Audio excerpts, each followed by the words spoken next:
அகல்யாதேக நிர்மாண பர்யாய பரமாணவः நாதாயைவ நமः பதம் பவது நச்சித்ரைश्चरित्रक्रमैः भूयोभिर्धुमनान्यमूनि कुहनाः गोपाय गोपायते कालिन्दी रसिकाय कालियवनिस्फाटस्फटावाटिका रङ्गोत्सङ्कविशङ्खचङ्क्रमधुरा पर्याय चर्यायते यस्य सारस्वतं स्रोतः वकुलामोदवासितं श्रुतीनां विश्रमायालं सठारिं तम उपास्महे. சுவாமி நம்மாழ்வாருக்கு பிரபன்னஜன சந்தான கூட்டஸ்தர் அப்படின்னு திருநாமம். நாம எல்லாரும் பிரபன்ன ஜனாலாம், சரணாகதி பண்றவாள்.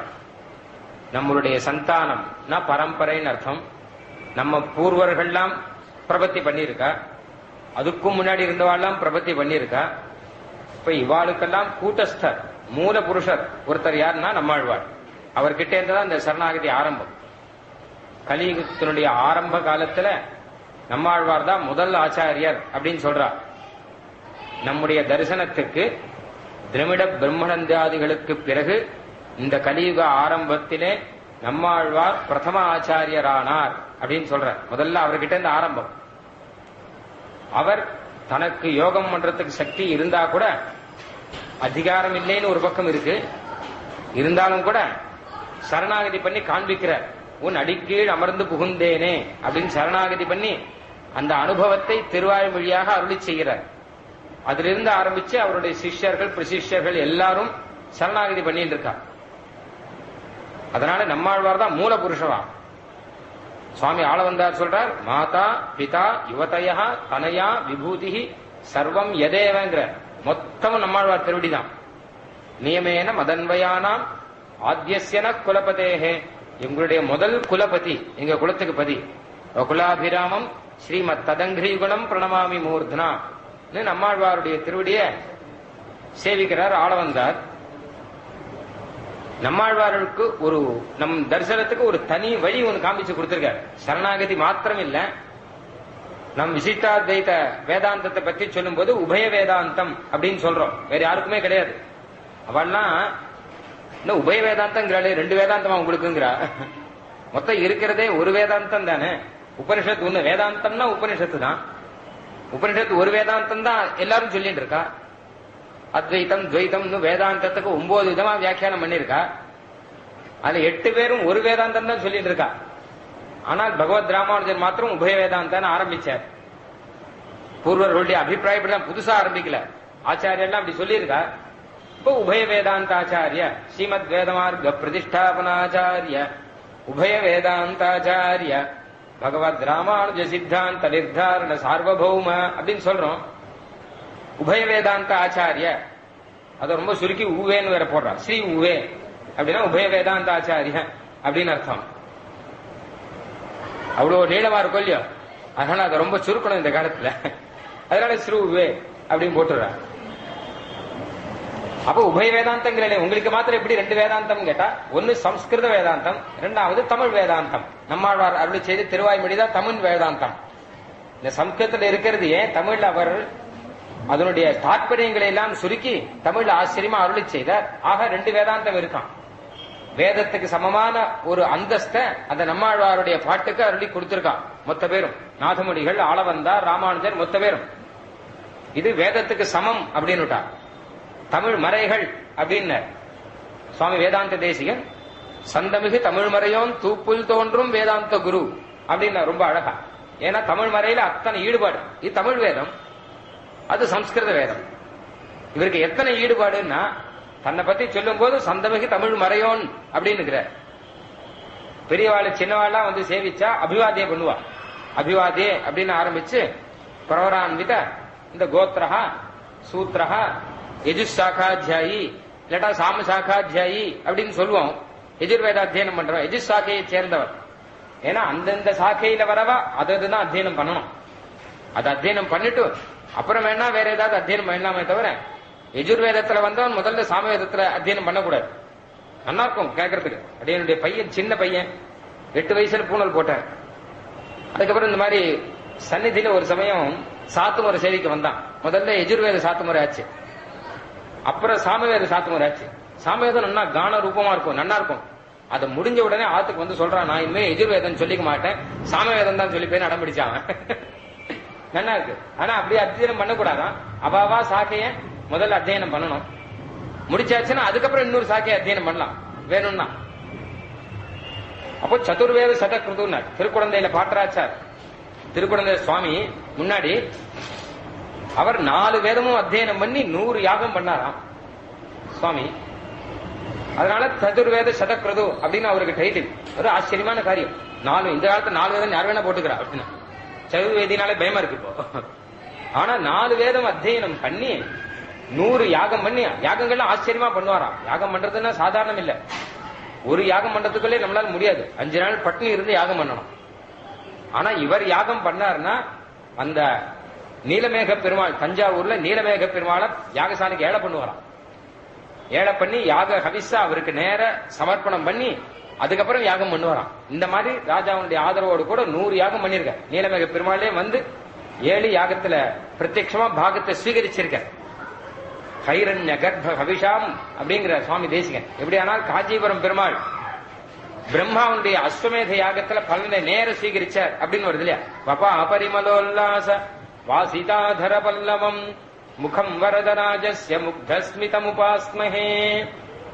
வபா பரிமள உல்லாச வாசித அதர பல்லவம்ங்கிற அந்த பிரம்மா பண்ண யாகத்தினுடைய அதிலிருந்து அந்த ஹவிஸ்லிருந்து வந்த ஒரு பரிமளம், ஒரு வாசனை, அது வரதராஜ பெருமாளுடைய திருமுகத்துல திருவாயில கம்னு வீசறதான். அந்த மாதிரி நீலமேக பெருமாளுக்கு இன்னைக்கும் இவர் பண்ண யாகத்தினுடைய பரிமள உல்லாசம் அப்படி வீசும் அவருடைய திருமுகத்துல. அப்படியாக ஐயா குமார தாத்த தேசிகன் அப்படிங்கிற ஆச்சாரியர் திருக்குழந்தையில இன்னைக்கும் தாயார் சந்தை முன்னாடி 7 இருக்கார். 4 வேதம் அத்தியனம் பண்ணி, ஒரு வேதம் அத்தியனம் பண்ணி முடிச்சாச்சுன்னா அதுக்கப்புறம் சமயம் இருந்தா இன்னொன்னு பண்ணலாம், சமயம் இருந்தா இன்னொன்னு பண்ணலாம். அவெல்லாம் விசேஷ அவதாரமான அப்படின்னா சதுர்வேதம் சதக்கிருது எல்லாம் பண்ணா. இப்போ வேதாந்த தேசியன் தன்னை பத்தி சொல்லிக்கிறார். நீர் என்ன சாமசாக்கா ஜெயா எஜுசாக்கா ஜெயா என்னன்னா சந்தமிகு தமிழ் மறையோன்னு அவர். நான் திராவிட சாக்காஜாயி, திராவிட வேதம் தைத்தேச்சர். சந்தமிகு தமிழ் மறையோன் தூப்புல் தோன்றும் வேதாந்த குரு அப்படின்னு தன்னை பத்தி சொல்லிக்கிற பாருங்க. ஏன்னா அவ்வளவு ஆசை அதுல. அந்த வேதத்தை சேர்ந்தவன்.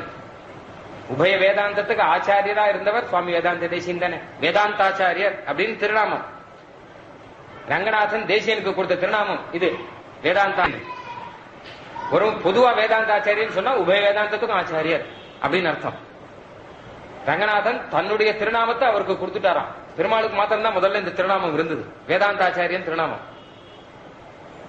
ஏன்னு கேட்டா இந்த உபனிஷத்து உபனிஷத்து தானே வேதாந்தம், அதுக்கு முதல் ஆச்சாரியன் ரங்கநாதன் தானே. அதனால வேதாந்தாச்சாரியன் அவருக்கு முதல்ல யோ பிரம்மாணம் விததாதி பூர்வம் யோவை வேதாம்ச பிரகினோதி தஸ்மைன்னு வேதத்தை முதல்ல பிரவர்த்தனம் பண்ணது பெருமாள். அதனால அவருக்கு வேதாந்தாச்சாரியன் திருநாமம். பாக்கி பேர்லாம் ஆச்சாரியாலா இருந்தா கூட அடியனுக்கு ஒரு ஆச்சாரியர் இருக்காருன்னா அவருக்கு ஒரு ஆச்சாரியர் இருக்கார், அவருக்காருன்னா அவருக்கும் ஒரு ஆச்சாரியர் இருக்கார். ஆனால் கடைசியில பெருமாள் கிட்ட போய் முடியும். அப்போ பெருமாளுக்கு மேல ஒரு ஆச்சாரியன் கிடையாது, அவர் தான் சர்வருக்கும் ஆச்சாரியன். அப்படிங்கிறபடினால வேதாந்தாச்சாரியன் அப்படின்னு பெருமாளுடைய திருநாமம். ஸ்ரீரங்கத்துல சுவாமி வேதாந்த தேசிகன் சததூஷணியில வாதம் பண்ணி மொத்த பேரையும் ஜெயிச்சு வேதாந்தத்தை ஸ்தாபனம் பண்ணிட்டு அதுக்கப்புறம் பெருமாள் சேவிக்க வர, ரங்கநாதனை சேவிக்க வர, அந்த ஸ்ரீரங்க ஸ்ரீய ஸ்தாபனம் பண்ற.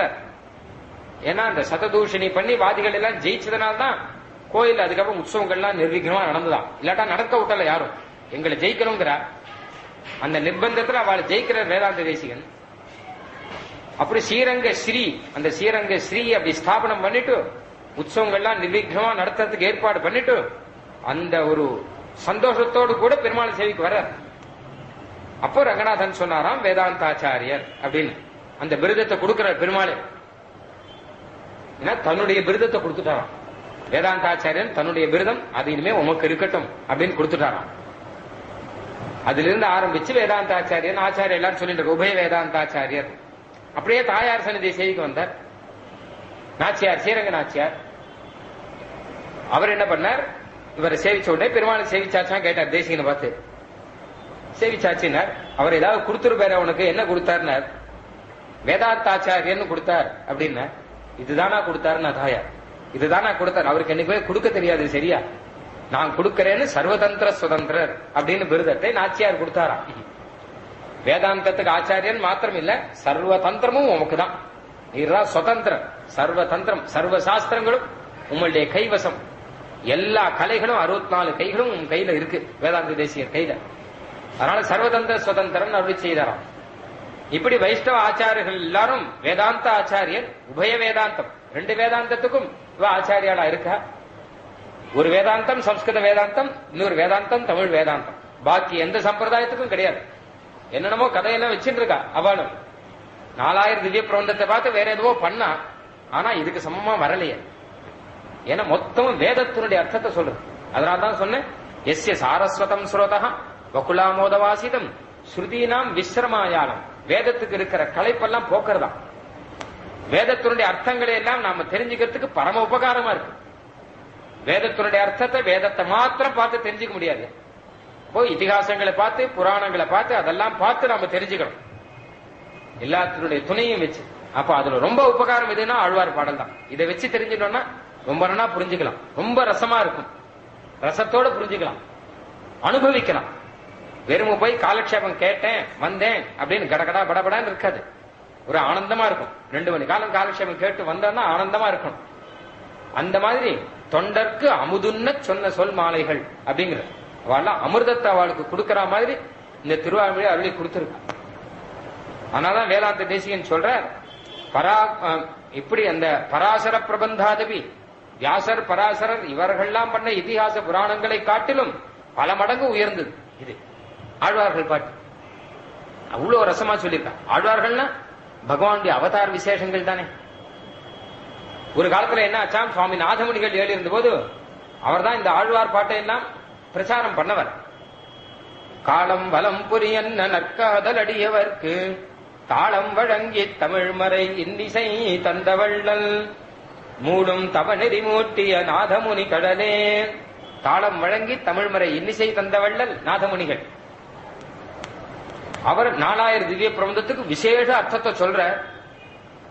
விசேஷமான அர்த்தங்கள்லாம் நம்ம ஆச்சாரியால் கிட்ட தான் வரணும். ஏன்னா ரொம்ப அழகா அர்த்தம் சொல்லுவான். நாம நினைச்சே பார்க்க முடியாத அர்த்தங்கள்லாம் ராமாயணத்துக்கு பகவத்கீதைக்கு.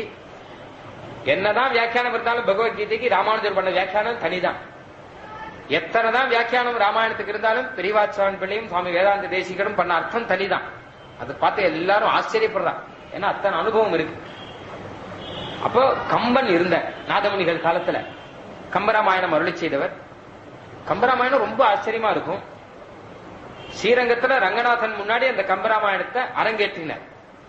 ரங்கன் ஆச்சியார் சந்நிதியில தாயார் சந்நிதிக்கு நேர் எதிர்க்க கம்பர் மண்டபம்னு ஒரு மண்டபம் இருக்கு. அங்கதான் அவர் கம்பராமாயணத்தை அவர் அரங்கேற்றார் கம்பன். அப்போ மேல நரசிம்மன் சந்நிதி, மேட்டழகி சிங்கர் அப்படின்னு பெயர். அந்த நரசிம்மன் வேற ஆமோதிக்கிறார் இந்த கம்பராமாயணத்தை. ஏன்னா கம்பராமாயணத்தை நடுவுல நிசிம்மாவதாரத்தை சேர்த்திருக்க இவர். நிசிம்மாவதாரத்தை கம்பராமாயணத்தை நடுவில் சேர்த்து ஆச்சரியமா பாடுற கம்பன். அதனால்தான் கம்பன்னே பேர் வருது. கம்பன்கிறது நரசிம்மனுடைய திருநாமம். கம்பத்துல வந்தபடினால கம்பன் திருநாமம். அது அவருக்கு பெயர். அந்த விபீஷணன் சொல்றான், ராவணன் சொல்றான், நான் என்னென்னமோ வரம் வாங்கி வச்சிருக்கேன், என்கிட்ட யாரும் ஒண்ணும் பண்ண முடியாதுங்கிறான். எந்த தேவர்களாலும் யக்ஷர்களாலும் கந்தர்வர்களாலும் ராட்சசர்களாலும் பிசாச்சர்களாலும் ஒருத்தராலும் எனக்கு மரணம் கூடாதுன்னு வரம் வாங்கி வச்சிருக்கேன் அப்படின்னு ராவணன் சொல்றான் சபையில. அப்ப விபீஷன் எழுந்து பேசுறான் கம்பராமாயணத்துல, என்னடா வரம், உன்னை காட்டுல பெரிய வரம் வாங்கி வச்ச உண்டு தெரியுமா ஹிரண்யகசிபு. வரம் வாங்கணும்னா அவங்கிட்ட கத்துக்கணும். மேல இல்ல கீழே இல்லங்கிறான் அவன். பகல்ல இல்ல ராத்திரியில சாவக்கூடாது, பகல்ல சாவக்கூடாதுங்கிறான். உயிருள்ள பொருளால எனக்கு மரணம் வரக்கூடாது, உயிர் இல்லாத பொருளால மரணம் வரக்கூடாது அப்படிங்கிறான்.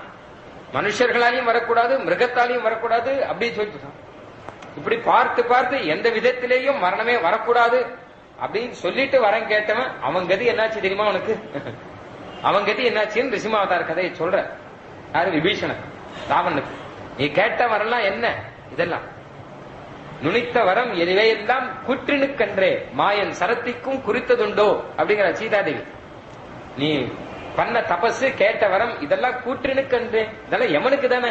இந்த கதையில யமன் கிட்ட போய் சொல்லு. மாயவன் சரத்திற்கும் குறித்ததுண்டு. அவனுடைய சரத்துக்கு இதெல்லாம் ஒரு லட்சியமே கிடையாது அப்படின்னு. சரத்தை எடுத்துடுறதான் சமுத்திரத்தை இந்த கரையில இருந்து அந்த கரையில பஸ்கமாக்க கூடியவர். புண்ணியங்களை எல்லாம் நாசம் பண்ணார்னா புண்ணியம் அசகனமுனே தர்ம நிகழம்ங்கிறார். பரசுராமருடைய புண்ணியத்தை எல்லாம் அஸ்திரத்தாலே நாசம் பண்ணாராம். எங்கேயாவது கதை கேட்டிருக்கோமா? யாராவது அஸ்திரம் போட்டு புண்ணியத்தை போய் நாசம் பண்ணுவாளா? ஒரு மூர்த்தியோட இருக்கக்கூடிய ஒரு வஸ்து உருவத்தோடு இருக்கிறது வேணா நாசம் பண்ணுவா. என்ன பரசுராமருடைய வில்லை எடுத்துட்டார், அஸ்திரத்தை பிரயோகம் பண்ண போறார். ஆனா பரசுராமரை சேவிச்சுட்டார், சரணாகதி பண்ணிட்டார். அப்ப இந்த அஸ்திரத்தை என்ன பண்றதுன்னு கேட்டார். என்னுடைய புண்ணியத்தை எல்லாம் எடுத்துருவார் பரசுராமர். சரின்னு அஸ்திரத்தை பிரயோகம் பண்ணி புண்ணியத்தை எடுத்தாராம். இது இந்த கதை எங்கேயாவது கேட்க முடியுமோ? ஏன்னா பெருமாளுடைய அஸ்திரத்துக்கு எது வேணா லட்சியமாகும். அதனால எத்தனை வரம் வாங்கி வச்சா அவன் கதையை முதல்ல கேடு அப்படின்னு விபீஷணன் இந்த நிசிம்மாவதார கதையை சொல்ற. அந்த கதையை கம்பன் சேர்க்கும்போது சில பேர் ஆட்சேபனம் பண்றான். ஏன்னா நீர் பாட்டுக்கு ஏதோ ராமாயணம் சொல்றேன்னு ஆரம்பிச்சு இந்த உபன்யாசகால் மாதிரி ஏதோ கதையை சொல்லிட்டு இருக்காரு. ராமாயணத்தை சொல்லணும் அப்படின்னா. ஆனா கம்பன் அந்த கம்பராமாயணத்தை அரங்கேற்றும் போது சிலித்தது சிங்கம்னா உடனே மேற்றழி சிங்கம் அட்டகாசத்தோட சிரிக்கிறார் ஸ்ரீரங்கத்தில்.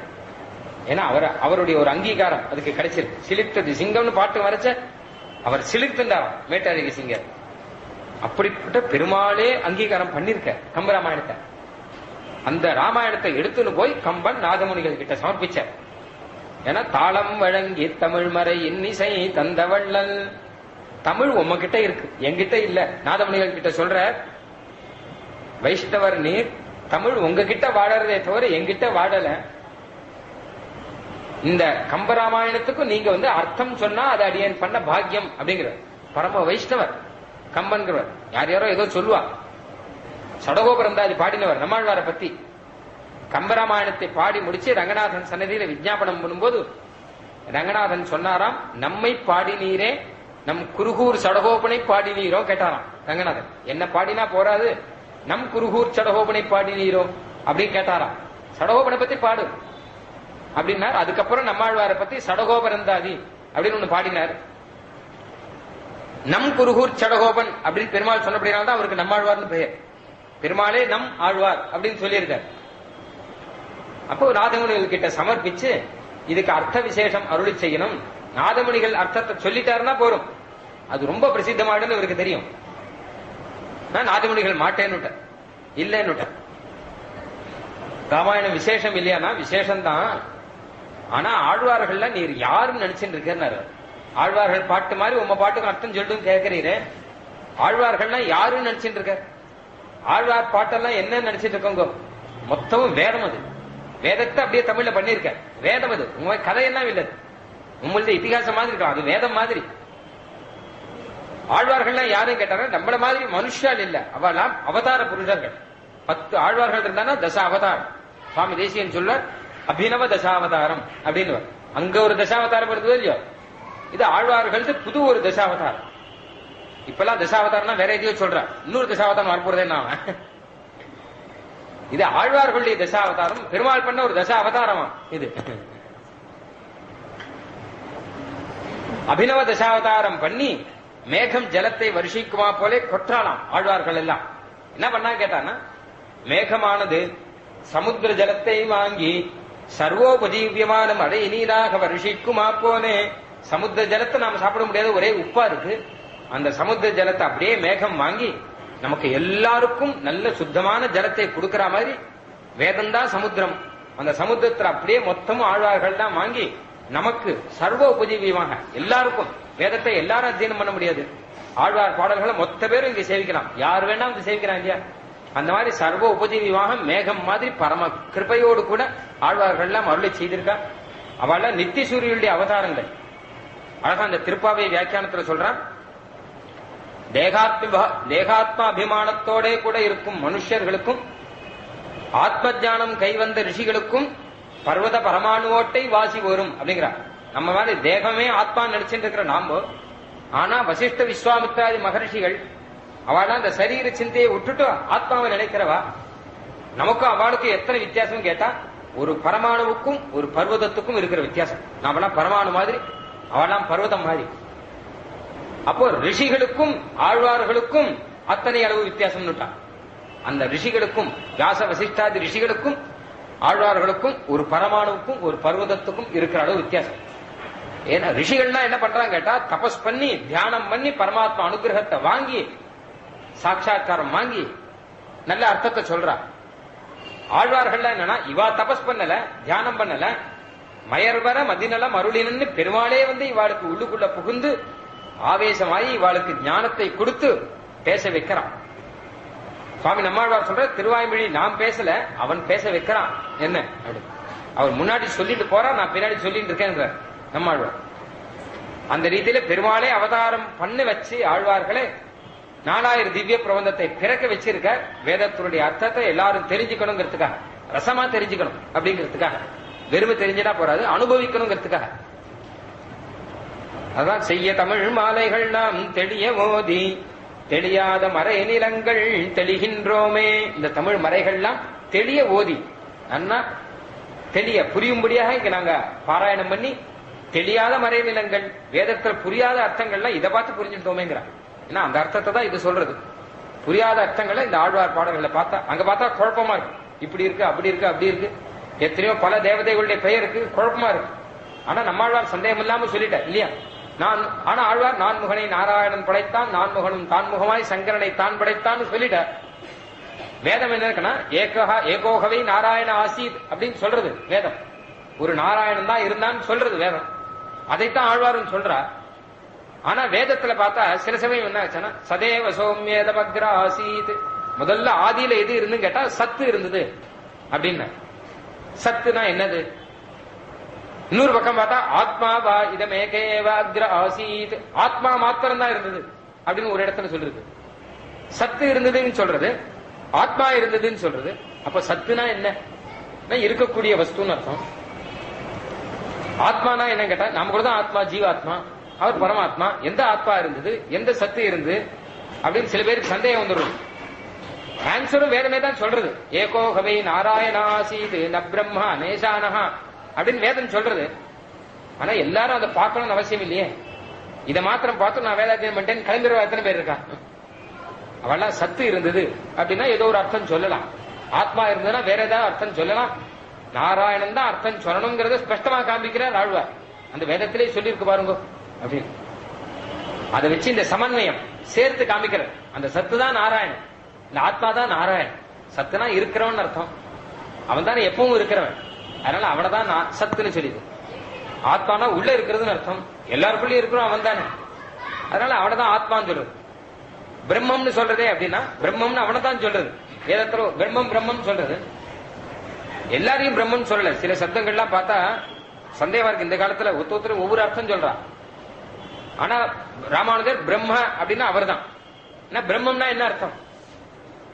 பிருகதி பிரம்மயதி தஸ்மாத் உச்சதே பரம் பிரம்ம அப்படின்னு வியாக்கியானம் வேதத்துக்கே வியாக்கியானம் பண்ணிருக்கா. பிருகத்வாத் பிரம்மணத்வாச்ச தத் பிரம்மேதி அப்படின்னு புராணத்துல வியாக்கியானம் பண்ணிருக்கா. பிருக பிருகி விருத்தவ் அப்படின்னு வியாக்கரணத்துல வியாக்கியானம் பண்ணிருக்கா. நிருக்த சாஸ்திரத்துல வியாக்கியானம் பண்ணிருக்கா. பிரம்மனா உயர்ந்ததுன்னு அர்த்தமா, சிரேஷ்டமானது. ரெண்டு அர்த்தம் பிரம்மனா. ஒன்னு தான் உயர்ந்தது, அப்புறம் மற்றவர்களை உயரச் செய்வது. தானும் வசத்தியா இருந்து எல்லாரையும் உயரச் செய்வது, வசதி ஆக்குறது அப்படின்னு அர்த்தம். இப்போ உயர்ந்ததுன்னா எது அப்படின்னா, பகவத் ராமானுஜர் அழகா வியாக்கியானம் பண்ற. உயர்ந்தது அப்படின்னா எதை வேணா சொல்லலாமே அப்படின்னா, யாரை பார்த்தா இவர் ஒருத்தர் ஒவ்வொரு விதத்துல உயர்ந்தவர், இவர் இந்த விதத்துல உயர்ந்தவர். அவர் ரொம்ப பெரியவரா இருக்கிறவர் சுவாமின்னு. என்ன பெரியவர் அப்படின்னு கேட்டா, 6 அடி இருக்கிற இல்லையோ அதான் பெரியவர். ஒருத்தர் 6 அடி இருக்காருன்னா அவர் பெரியவர். ஒருத்தர் ஞானத்தினாலே பெரியவர், ஒருத்தர் வயசுனாலே பெரியவர், ஒருத்தர் அனுஷ்டானத்தினாலே பெரியவர், ஒருத்தர் வைராக்கியத்தினாலே பெரியவர். நிறைய பேர் நம்ம பெரியவர் பெரியவர் அப்படின்னு சொல்லிட்டு இருக்கோம்.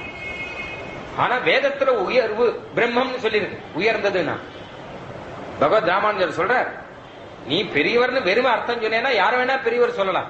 எறும்பு கூட பெருசுதான், எறும்பு உயர்ந்ததுதானே, எறும்பும் பெருசுதான்.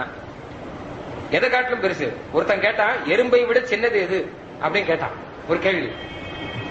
அதுக்கு பதில் சொல்ற புத்திசாலி. அவன் சொல்ற எறும்பின் வாய் அப்படின்னா, எறும்போட சின்னது அதோட வாயா.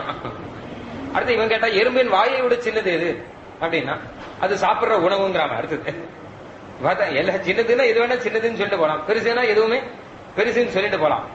ஆனா வேதத்துல பிரம்மன் சொன்னா எல்லா விதத்திலையும் உயர்ந்ததா இருக்கணும். அதுக்கு மேல உயர்ந்தது எதுவும் இல்லை அப்படின்னு சொல்லும்படி உயர்ந்ததா இருக்கணும். அதுதான் பிரம்மா. அப்படிதான் அர்த்தம் சொல்லணும். அப்படிதான் அர்த்தம் சொல்லணும். எல்லாரும் உயர்வாக்கி தானும் எல்லாவற்றையும் விட உயர்ந்தது எதுவோ அதுதான் பிரம்மன் சொல்லணும். பிருகத்வஞ்ச ஸ்வரூபேண குணைச்சயத்ரானவதிகாதிசயம் சோஸ்ய முக்கியோர்த்தः ச ச சர்வேஸ்வர ஏவ அதோ பிரம்மசப்தः தத்ரைவ முக்கியவృத்தः தஸ்மாதன்யத்ர தத்குணலேசயோகாத் ஔபசாரிகः அநேகார்த்த கல்பனாயோகாத் பகவத் சப்தவத்ங்கிற சிபாஷத்துல பிருகத்துவம் இந்த உயர்வுங்கிறது சொரூபத்தினாலையும் உயர்ந்திருக்கணும், குணத்தாலையும் உயர்ந்திருக்கணும். சொரூபத்தினாலையும் இவர் பெரியவரா இருக்கணும், குணத்தாலையும் பெரியவரா இருக்கணும், எல்லாரையும் பெரியவர் ஆக்கணும், எல்லாம் இருக்கணும். அவர் யாருன்னா சச்ச சர்வேஸ்வரையேவ, அது சிவன் நாராயணன் புருஷோத்தமன் தான் அப்படின்னு வேற யாருக்கும் வராது.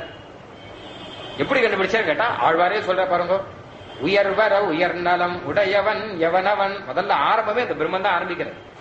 உயர்வர இவனுக்கு மேல உயர்வு இல்லாத மாதிரி உயர் ரொம்ப உயர்ந்ததான நலம் ஆனந்தத்தை உடையவன், கல்யாண குணங்களை உடையவன்.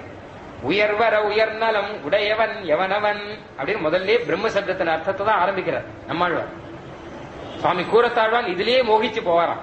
என்ன அழகா ஆரம்பத்திலேயே உயர்வர உயர்நலம், அவனுக்கு மேல உயர்வு கிடையாதுங்கிறதே என்ன அழகா சொல்றார் அப்படின்னு அதே நினைப்பாராம். சுத்தி வளைச்சு மூக்க தொட்டு இதை பண்ணி அதை பண்ணி அதனால அவர் தான் உயர்ந்தவர் அப்படின்னு சொல்லல.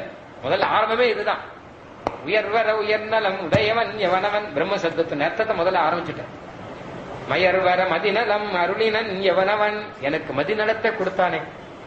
மதின புத்தி, நலம் அப்படின்னா நல்ல புத்தின்னு அர்த்தம், ஆனந்தம். வெறும் புத்தியை கொடுக்கல, ஆனந்தமான புத்தியை கொடுத்திருக்கானே எனக்கு. பக்தின்னு அர்த்தம், பக்தி ரூபமான ஒரு புத்தி, சாதாரண புத்தி இல்ல, பக்தி ரூபமான ஒரு புத்தியை கொடுத்திருக்காரு அப்படின்னு நம்மாழ்வார் சொல்றார். அதனால்தான் ராமானுஜர் சேமுஷி பக்தி ரூபாங்கிற. சேமுஷினா மத்தின்னு அர்த்தம், பக்தினா நலம்னு அர்த்தம். அப்போ சேமுஷி பக்தி ரூபா அப்படின்னு ராமானுஜர் இதை பார்த்துதான் அருளி செய்கிறார். மொத்தமுமே இந்த ஆழ்வார் பாடல்களை வச்சு அந்த வேதாந்தத்துக்கு அர்த்தம் அருளி செய்கிறார் பகவத் ராமானுஜர். அதனாலதான் அது ஆனந்தமா இருக்கு. அப்போ பிரம்ம சப்தத்துக்கு இவன் தான் அர்த்தம் சொல்லணும் அப்படிங்கிற. பகவத் சப்தவது ஒரு உதாரணம், பகவத் அப்படின்னு சொல்ற மாதிரி. பகவான் அப்படின்னா பெருமாளை தான் சொல்லணும், வேற யாரும் பகவான் சொல்லக்கூடாது. ஸ்ரீ பகவதாஜ்ஞா ஸ்ரீ பகவத் பிரீத்தியர்த்தம் அப்படின்னு பெருமாளை பத்தி சொல்லும்போது சில பேர் நாராயண பிரீத்தியர்த்தம் அப்படின்னு, ரெண்டும் ஒண்ணுதான். ஏன்னா பகவான் தான் நாராயணன், நாராயணன் தான் பகவான். ஸ்ரீ பகவதாஜ்ஞா பெருமாளுடைய ஆஜ்ஞையினாலே பகவத் பிரீத்தியர்த்தம். அப்ப பகவான் எல்லாரையும் சொல்றாளே இந்த காலத்துல சொல்லக்கூடாது, தப்புன்னுட்டார் விஷ்ணு புராணத்துல பராசரர். இந்த பகவான்கிற சப்தம் பெருமாளை மாத்திரம் தான் சொல்லுவான், வேற யாரையும் சொல்லக்கூடாது அப்படின்னு சொல்றாளே அப்படின்னா அதெல்லாம் உபச்சாரத்தினால சொல்றா. ஏதோ உபச்சாரம் வந்துட்டா இவனை இந்திரன் வா அவனை சந்திரன் வா எப்படி வேணா சொல்லிட்டு இருப்பான். அதனால எல்லாம் உபச்சார வழக்கு தானே. முக்கியம் பகவான் என்ன அர்த்தம் கேட்டா 6 குணங்கள், ஞான பல ஐஸ்வர்ய வீரிய சக்தி தேஜஸ். இந்த 6 குணங்களும் யாருக்கிட்ட புஷ்கலமா இருக்கோ, புஷ்கலமா அது முக்கியம். நம்மகிட்டயும் 6 இருக்கு, ஞானம் இருக்கு, சக்தி இருக்கு. கொஞ்சம் ஞானம் இருக்கு, கொஞ்சம் சக்தி இருக்கு, கொஞ்சம் பலம் இருக்கு, அப்படி இல்ல. புஷ்கலமான ஞான சக்தி பல ஐஸ்வர்ய வீரிய தேஜஸ், இந்த 6 புஷ்கலமா யாருக்கிட்ட இருக்கோ அவருக்கு தான் பகவான் அப்படின்னு பெயர் அப்படின்னு வியாக்கரணத்தை வச்சு சாதிக்கிறார் அவர் பராசர். இந்த 6 பகவான் கிட்ட இருக்கு அப்படின்னால அவரை தான் பகவான் சொல்லணும். தஸ்மாதன்யத்ர தத்குணலேசயோகா ஔபசாரிகா. ஆனாதான் பெருமாளுக்கு பகவான் அப்படின்னு பெயர். பெருமாளுடைய பக்தர்களுக்கு தான் பாகவதாள் அப்படின்னு பெயர், ஏன்னா பகவானை சேர்ந்தவர்கள். பாக்கி பேருடைய பக்தர்களுக்கு பாகவதான்னு பெயர் கிடையாது, அவளுக்கு தான் பாகவதான்னு பெயர். சிவனுடைய பக்தர்களுக்கு சைவர்கள் அப்படின்னு பெயர், ஸ்கந்தருடைய பக்தர்களுக்கு ஸ்காந்தர்கள் அப்படின்னு பெயர். அவாவா பக்தர்களுக்கு அந்த பெயர் வரும். பெருமாளுடைய பக்தர்களுக்கு என்ன பெயர் கேட்டா பாகவதர்கள் அப்படின்னு, ஏன்னா அவன் பகவான். சிவனுடைய புராணத்துக்கு லிங்க புராணம் அப்படின்னு பெயர், ஸ்கந்தனுடைய புராணத்துக்கு ஸ்காந்த புராணம் அப்படின்னு பெயர் இல்லையா. கணபதினா கானபதம் அப்படின்னு பெயர். ஆனா பெருமாளுடைய புராணத்துக்கு என்ன பெயர் கேட்டா பாகவதம்னு பெயர், ஏன்னா பகவான் சம்பந்தப்பட்டது இல்லையோ. அவனதான் பகவான் சொல்றா எல்லாருமே. பாக்கி பேரை சொல்றாளே இப்போ கேட்டா அது உபச்சார வழக்கு. க்ஷீராண்ணம் பண்ணியிருக்கா அப்படின்னு பாயசம் பாயசம் பண்றோம் இல்லையோ. பாயசம்னா என்ன கேட்டா, பயஸ்னா பால், பாலுலயே பண்ணணும், அதுக்குதான் பாயசம் அப்படின்னு பெயர். மொத்தம் ஜலமே சேர்க்க கூடாது, மொத்தமும் பால்லயே பண்ணணும், அதுக்குதான் பாயசம்னு பெயர். க்ஷீராண்ணம்னா க்ஷீரத்திலேயே அன்னம் பண்ணணும், பாலிலேயே, அதுக்குதான் க்ஷீராண்ணம் அப்படின்னு பெயர். ஆனா இப்ப எல்லாத்துலயும் க்ஷீராண்ணத்தை பண்ணிட்டு கடைசியில வெள்ளையா இருந்தா போறோம் க்ஷீராண்ணம் சொல்ல ஆரம்பிச்சிடறான், வெளுப்பா இருந்தா. அப்புறம் பால்லயே பண்ணா பால் க்ஷீராண்ணம் அப்படின்னு பேர் வச்சிருக்கா. அப்போ பால் க்ஷீராண்ணம் தயிர் தத்தியன்னம் அப்படின்னு போயிட்டு இருக்காது. அப்படி இல்ல, பாயசம்னா அதுதானே சொல்லணும். அந்த மாதிரி பகவான் அப்படின்னா அவரை தான் சொல்லணும். பாக்கி பேர்லாம் உபச்சார வழக்கம், ஏதோ கொஞ்சம் பால் சேர்த்திருக்காப்புல இருக்கு, அதனால பாயசம் சொல்லிட்டோம். ஜலத்திலேயே பண்ணிட்டு கொஞ்சம் பால் சேர்த்துட்டு பாயசம் அப்படின்னு சொல்ற மாதிரி பகவானுடைய அம்சம் ஏதோ கொஞ்சம் இருக்கு, அதனால பகவான் அப்படின்னு சொல்றாங்க. வியாசமுனிக்கு பகவான் அப்படிங்கிறது என்ன, பெருமாளுடைய அவதாரம். பகவத் ராமானுஜர் அப்படிதான் சொல்றோம் இல்லையா.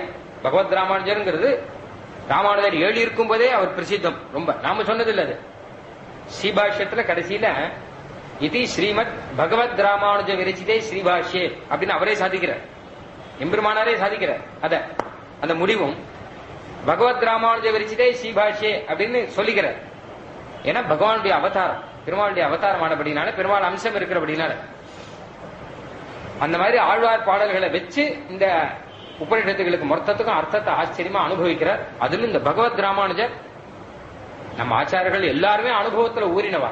நம்மாழ்வார்ல இருந்து ஆரம்பிச்சு பகவத் ராமானுஜர் 4000 ஊறினவரா. 2 கண்ணு இருக்கு, ஒரு கண்ணு திராவிட வேதாந்தம், இன்னொரு கண்ணு சம்ஸ்கிருத வேதாந்தம். அதனால்தான் ஸ்ரீபாஷ்யத்தை வாசித்து பிரவர்த்தியுங்கள் அப்படின்னு சொன்னார். அது முடியல, அதுக்கு சக்தி இல்லை அப்படின்னா 4000 திவ்ய பிரபந்தத்தை வாசித்து பிரவர்த்தனம் பண்ணுங்கள் அப்படின்னு 2வது ஆஜ்ஞை சொல்லியிருக்க. இது பண்ணுங்க, இது இல்லாட்டா அது பண்ணுங்க, தமிழ்ல இருக்க ஆச்சரியமாக அப்படின்னு அருளி செய்தார். அவர் சொல்ற அர்த்தங்கள் எல்லாமே விசேஷமா இருக்குமா. அந்த 4000 திவ்ய பிரபந்தமும் பகவத் ராமானுஜரும் சொன்னா நிறைய கதைகள் இருக்கு. அதுல ஊறி ஊறி ஊறி ஊறி ஊறி நிக்கிறவர். அதை காமிச்சுதான் அவர் காஞ்சிபுரத்திலே ரங்கநாதனே கூட்டுக்கிறார். ராமானுஜர் இந்த 4000 திவ்ய பிரபந்தத்தை சொன்னார்னா போறோம், மொத்த பேருடைய மனசையும் மாத்திடுவார். அவ்வளவு ஆனந்தமா இருக்கும். முதல்ல பகவத் ராமானுஜர் காஞ்சிபுரத்தில் எழுதியிருந்தார். அங்கிருந்து ஸ்ரீரங்கத்துல ரங்கநாதன் அவரை வரவேற்றுகிறார். ரங்கநாதருக்கு எப்பவுமே ஒரு சுபாவம் உண்டு, யாரா இருந்தாலும் தங்கிட்ட வந்துடணும். எந்த ஆச்சாரியா இருந்தாலும் சரி தங்கிட்ட வந்துடணும். தேசிகன் தூப்புள்ள அவதாரம் பண்ணி காஞ்சிபுரத்தில் இருந்தார். அப்புறம் என்ன பண்ணாருன்னா ஸ்ரீரங்கத்துக்கு வந்துட்டார். ஏன்னா அந்த சத்ததூஷணை பண்ணி ஜெயிக்கிறதுக்காக அவரை தங்கிட்ட வரவழைக்கிறதுக்கு எந்த சாக்கு கிடைக்கும் அப்படின்னு பாப்பார்.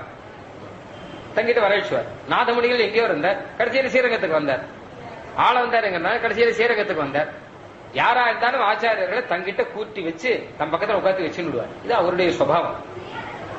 காஞ்சிபுரம் வரதராஜ பெருமாள் கொஞ்சம் ஏமாந்தவர் பாவம். அவர்கிட்டதான் மொத்த பேர் முதல்ல இருப்பா. ராமானுஜர் சீபெரும்புதூர் தானே, காஞ்சிபுரம் பக்கம் தான். அங்கதான் பெருமாள், காஞ்சிபுரம் பெருமாளுக்கு கைங்கரியம் பண்ணிட்டு இருந்தவர், தீர்த்த கைங்கரியம் பண்ணிட்டு இருந்தவர். பெருமாளே அவரை காப்பாத்தி சின்ன வயசுல காட்டுல வழி தவறின பிள்ளைய காப்பாத்தி உன் கையால தீர்த்தம் கொடு அப்படின்னு கேட்டு வாங்கினவர். ராமானுஜர் தீர்த்த கைங்கரியம் பண்ணிட்டு இருந்தவர். சுவாமி தேசியன் அங்கேயே அவதாரம் பண்ணி வரதராஜனையே அனுபவிச்சுட்டு அங்கேயே வேதாந்த காலக்ஷேபங்கள் பண்ணிட்டு இருந்தவர். ஆனா மொத்த பேர் கடைசியில இங்க போயிட்டார். இவர் வளர்ப்பர், அவர் கடைசியில பலனை அனுபவிக்கிறது இங்கதான். அம்மா அப்பா கஷ்டப்பட்டு மொத்தத்தையும் வளர்த்தான்னா கடைசியில் அமெரிக்கா போயிடுறா இல்லையா, அந்த மாதிரி இவர் அங்கிருந்து கிளம்பி இங்க வந்துருவா. ஆச்சாரியா எல்லாம் மொத்த பேரும். ரங்கநாதன் என்ன பண்ணாருன்னு கேட்டா, காஞ்சிபுரத்தில் இருக்கிற ராமானுஜரை அங்கிருந்து இங்க வரவழைக்கணும். அதுக்காக ஸ்ரீரங்கத்துல அரையர் இருக்க, திருவரங்க பெருமாள் அரையர். இந்த அரையர் கிட்ட போய் ராமானுஜரை கூட்டுண்டு வரும் அப்படின்னு அனுப்பிச்சார். இவர் போனார் காஞ்சிபுரத்துக்கு போய் ராமானுஜர் கிட்ட போய் சொல்லி ராமானுஜரை வரணும் அப்படின்னார். திடீர்னு வரணும்னு சொன்னா பெருமாள் நியமனம் இருக்கணுமே, வரணும் எப்படி வர முடியும் அப்படின்னா அவர் பேரருளாள பெருமாள் கிட்ட போய் கேட்கிறார். அந்த அரையர் ராமானுஜரை அனுப்பணும், பக்கத்தில் திருக்கச்சி நபிகள் வேற, பெருமாள் கிட்ட ஏதாவது கேளுன்னா கேட்டு சொல்வார். ராமானுஜரை அனுப்பணும் அப்படின்னா அதெல்லாம் முடியாதுன்னு அவர். அதெல்லாம் முடியாது, எங்காத்த போய் அனுப்பணும் எப்படி அனுப்புறது, அதெல்லாம் முடியாது, நீங்க போயிட்டு வாங்கன்னு அனுப்பிச்சுட்டார். திரும்பி வந்துட்டார். ரங்கநாதன் கிட்ட விஞ்ஞாபனம் பண்ண அனுப்ப முடியாதுன்னு சொல்லிட்டாரு. நீர் என்ன சொன்னீர் அப்படின்னு கேட்டார் அவர். ரங்கநாதன் ராமானுஜர் அனுப்ப சொல்லி சொன்னேன் அப்படின்னா, அப்படிலாம் கேட்டா ஒருத்தருமே அனுப்ப மாட்டேன்னு தான் சொல்லுவா. நீர் என்ன பண்ணும், கையில தாளத்தை எடுத்துக்கும், எடுத்துன்னு போய் அழிச்சுன்னு வந்துடும் அப்படின்னு.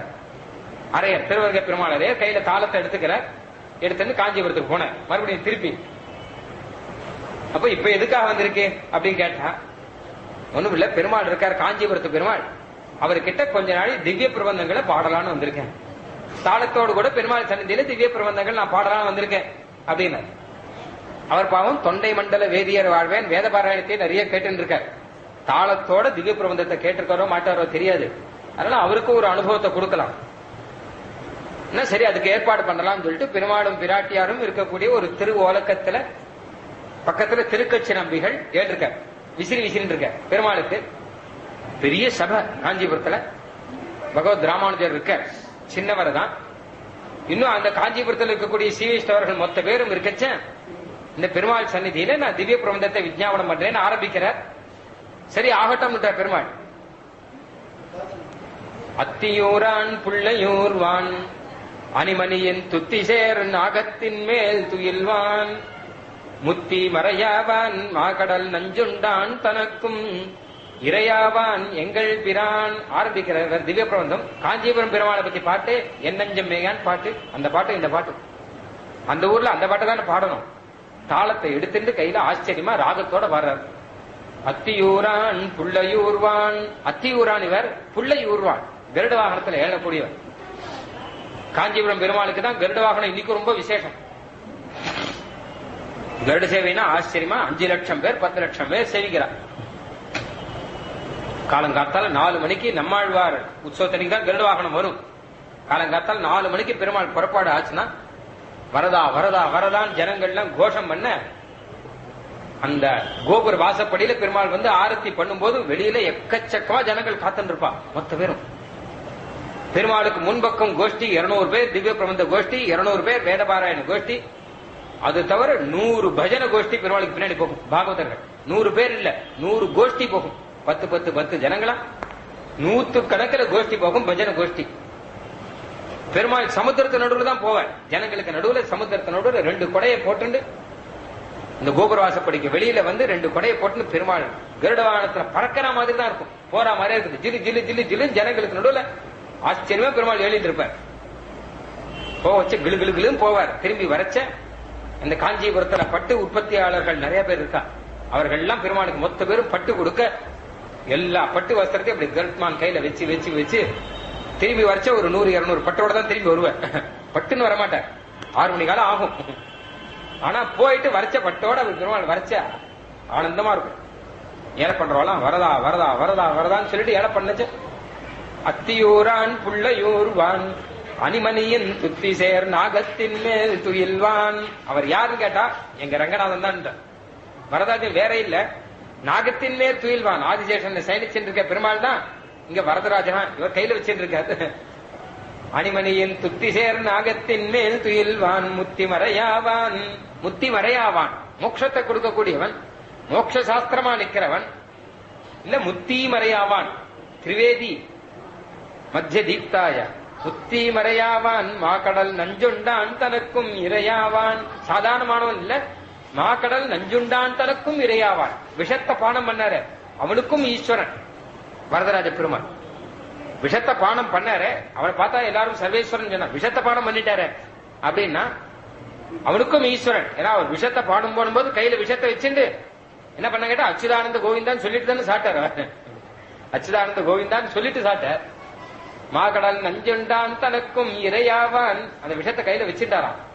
வச்சுட்டு பாகவதத்தில் அழகா வரும்.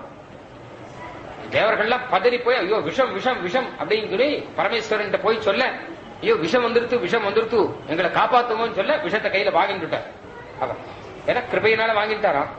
தேவர்கள் கிட்ட கிருபை நம்மளை சேர்ந்தவா வாழலாம் அப்படின்னு விஷத்தை கையில வாங்கிட்டு இதை இப்ப பானம் பண்ணணும். அப்போ பக்கத்துல பார்வதி தேவியை பார்த்தாராம். என்ன கேட்டா இந்த விஷத்தை நான் சாப்பிட்டுமா அப்படின்னு கேட்டாராம். விஷம் சாப்பிடறான் மாமிட்ட கேட்டுதான் சாப்பிடணும் போல இருக்கு. சாப்பிட்டமா அப்படின்னு சொல்லிட்டு பார்வதி தேவிட்ட கேட்கிறார் விஷம் சாப்பிட்டமா அப்படின்னு. பார்வதி தேவி சொன்னாலும் தாராளமா சாப்பிடுங்க அப்படின்னா நன்னா சாப்பிடுங்க. பிரபாவஜா அன்வமோதத்தான்னு வரும். ஏன்னா நீர் என்ன பண்ணி சாப்பிடுவீர் அப்படின்னு தெரியும் அவனுக்கு. பும்சஹா கிருபயதோ பத்ரே சர்வாத்மா பிரியதே ஹரிஹி. அவர் சொல்றார், அம்மா நான் எதுக்காக சாப்பிடறேன் தெரியுமா? இந்த தேவர்களுக்காக, தேவர்களுடைய க்ஷேமத்துக்காக அந்த விஷத்தை நான் சாப்பிட்டேன்னா பரமாத்மா சர்வேஸ்வரன் நாராயணன் அவனுக்கு பிரீத்தி வரும். ஏன்னா ஒரு நல்ல காரியத்தை நாராயணாயேதி சமர்ப்பயாமி அப்படின்னு சொல்லிட்டு சாப்பிட்டோம்னு வச்சுக்கோங்க, அப்புறம் அது விஷம் என்ன? ஒன்னும் இல்லையே. பிரகலாதன் கூட தான் விஷம் கொடுத்தா, ஒன்னும் ஆகலையே அவனுக்கு. நான் பகவத் பிரீத்தியர்த்தம் நாராயணாயேதி சமர்ப்பயாமின்னு அவனுக்காக அவனுடைய கைங்கரியமாக இந்த விஷத்தை சாப்பிடுறேன்னு ஆரம்பிக்கிறார். பும்ச கிருபயதோ பத்ரே சர்வாத்மா பிரியதே ஹரிஹி அப்படின்னு சொல்லிட்டு விஷத்தை சாப்பிட்டாராம். ஒன்னும் ஆகல அவருக்கு. அவர் விஷத்தை சாப்பிடும் போது பட்டுன்னு விஷம் கொஞ்சம் சிந்தி போச்சான் கீழே. அந்த விஷம் சிந்தி அதுதான் பாம்பாவும் தேடாவும் ஓட ஆரம்பிச்சிருக்கான். இன்னைக்கு பாகவதத்துல சொல்ற, முத்தி வரையாவான் மாக்கடல் நஞ்சுண்டான் தனக்கும் இரையாவான் எங்கள் பிரான். அவன் தான் எங்கள் பிரான். காஞ்சிபுரம் வரதாஜ பிரபலவதி பாட்டு. இரையாவான் எங்கள் பிரான், எங்கள் பிரான்கிற வேற யாரும் சொல்லக்கூடாது. அவருக்கு சரி, பரமேஸ்வரனுக்கு அவர், பரமசிவனுக்கு அவர் ஈஸ்வரன் அப்படின்னும் இல்ல, தேவர்களுக்கு ஈஸ்வரன் அப்படின்னும் சொல்றது இல்ல. எங்க பிரான், எங்க பெருமான் அப்படித்தானே சொல்லிக்கணும். அவளுக்கு பிரிவான்னு சொல்லிக்கூடாது, அவளுக்கு பெருமான் சொல்லக்கூடாது. ஏன்னா அவன் இவன் என்று கூடேன் மின்கிறான்.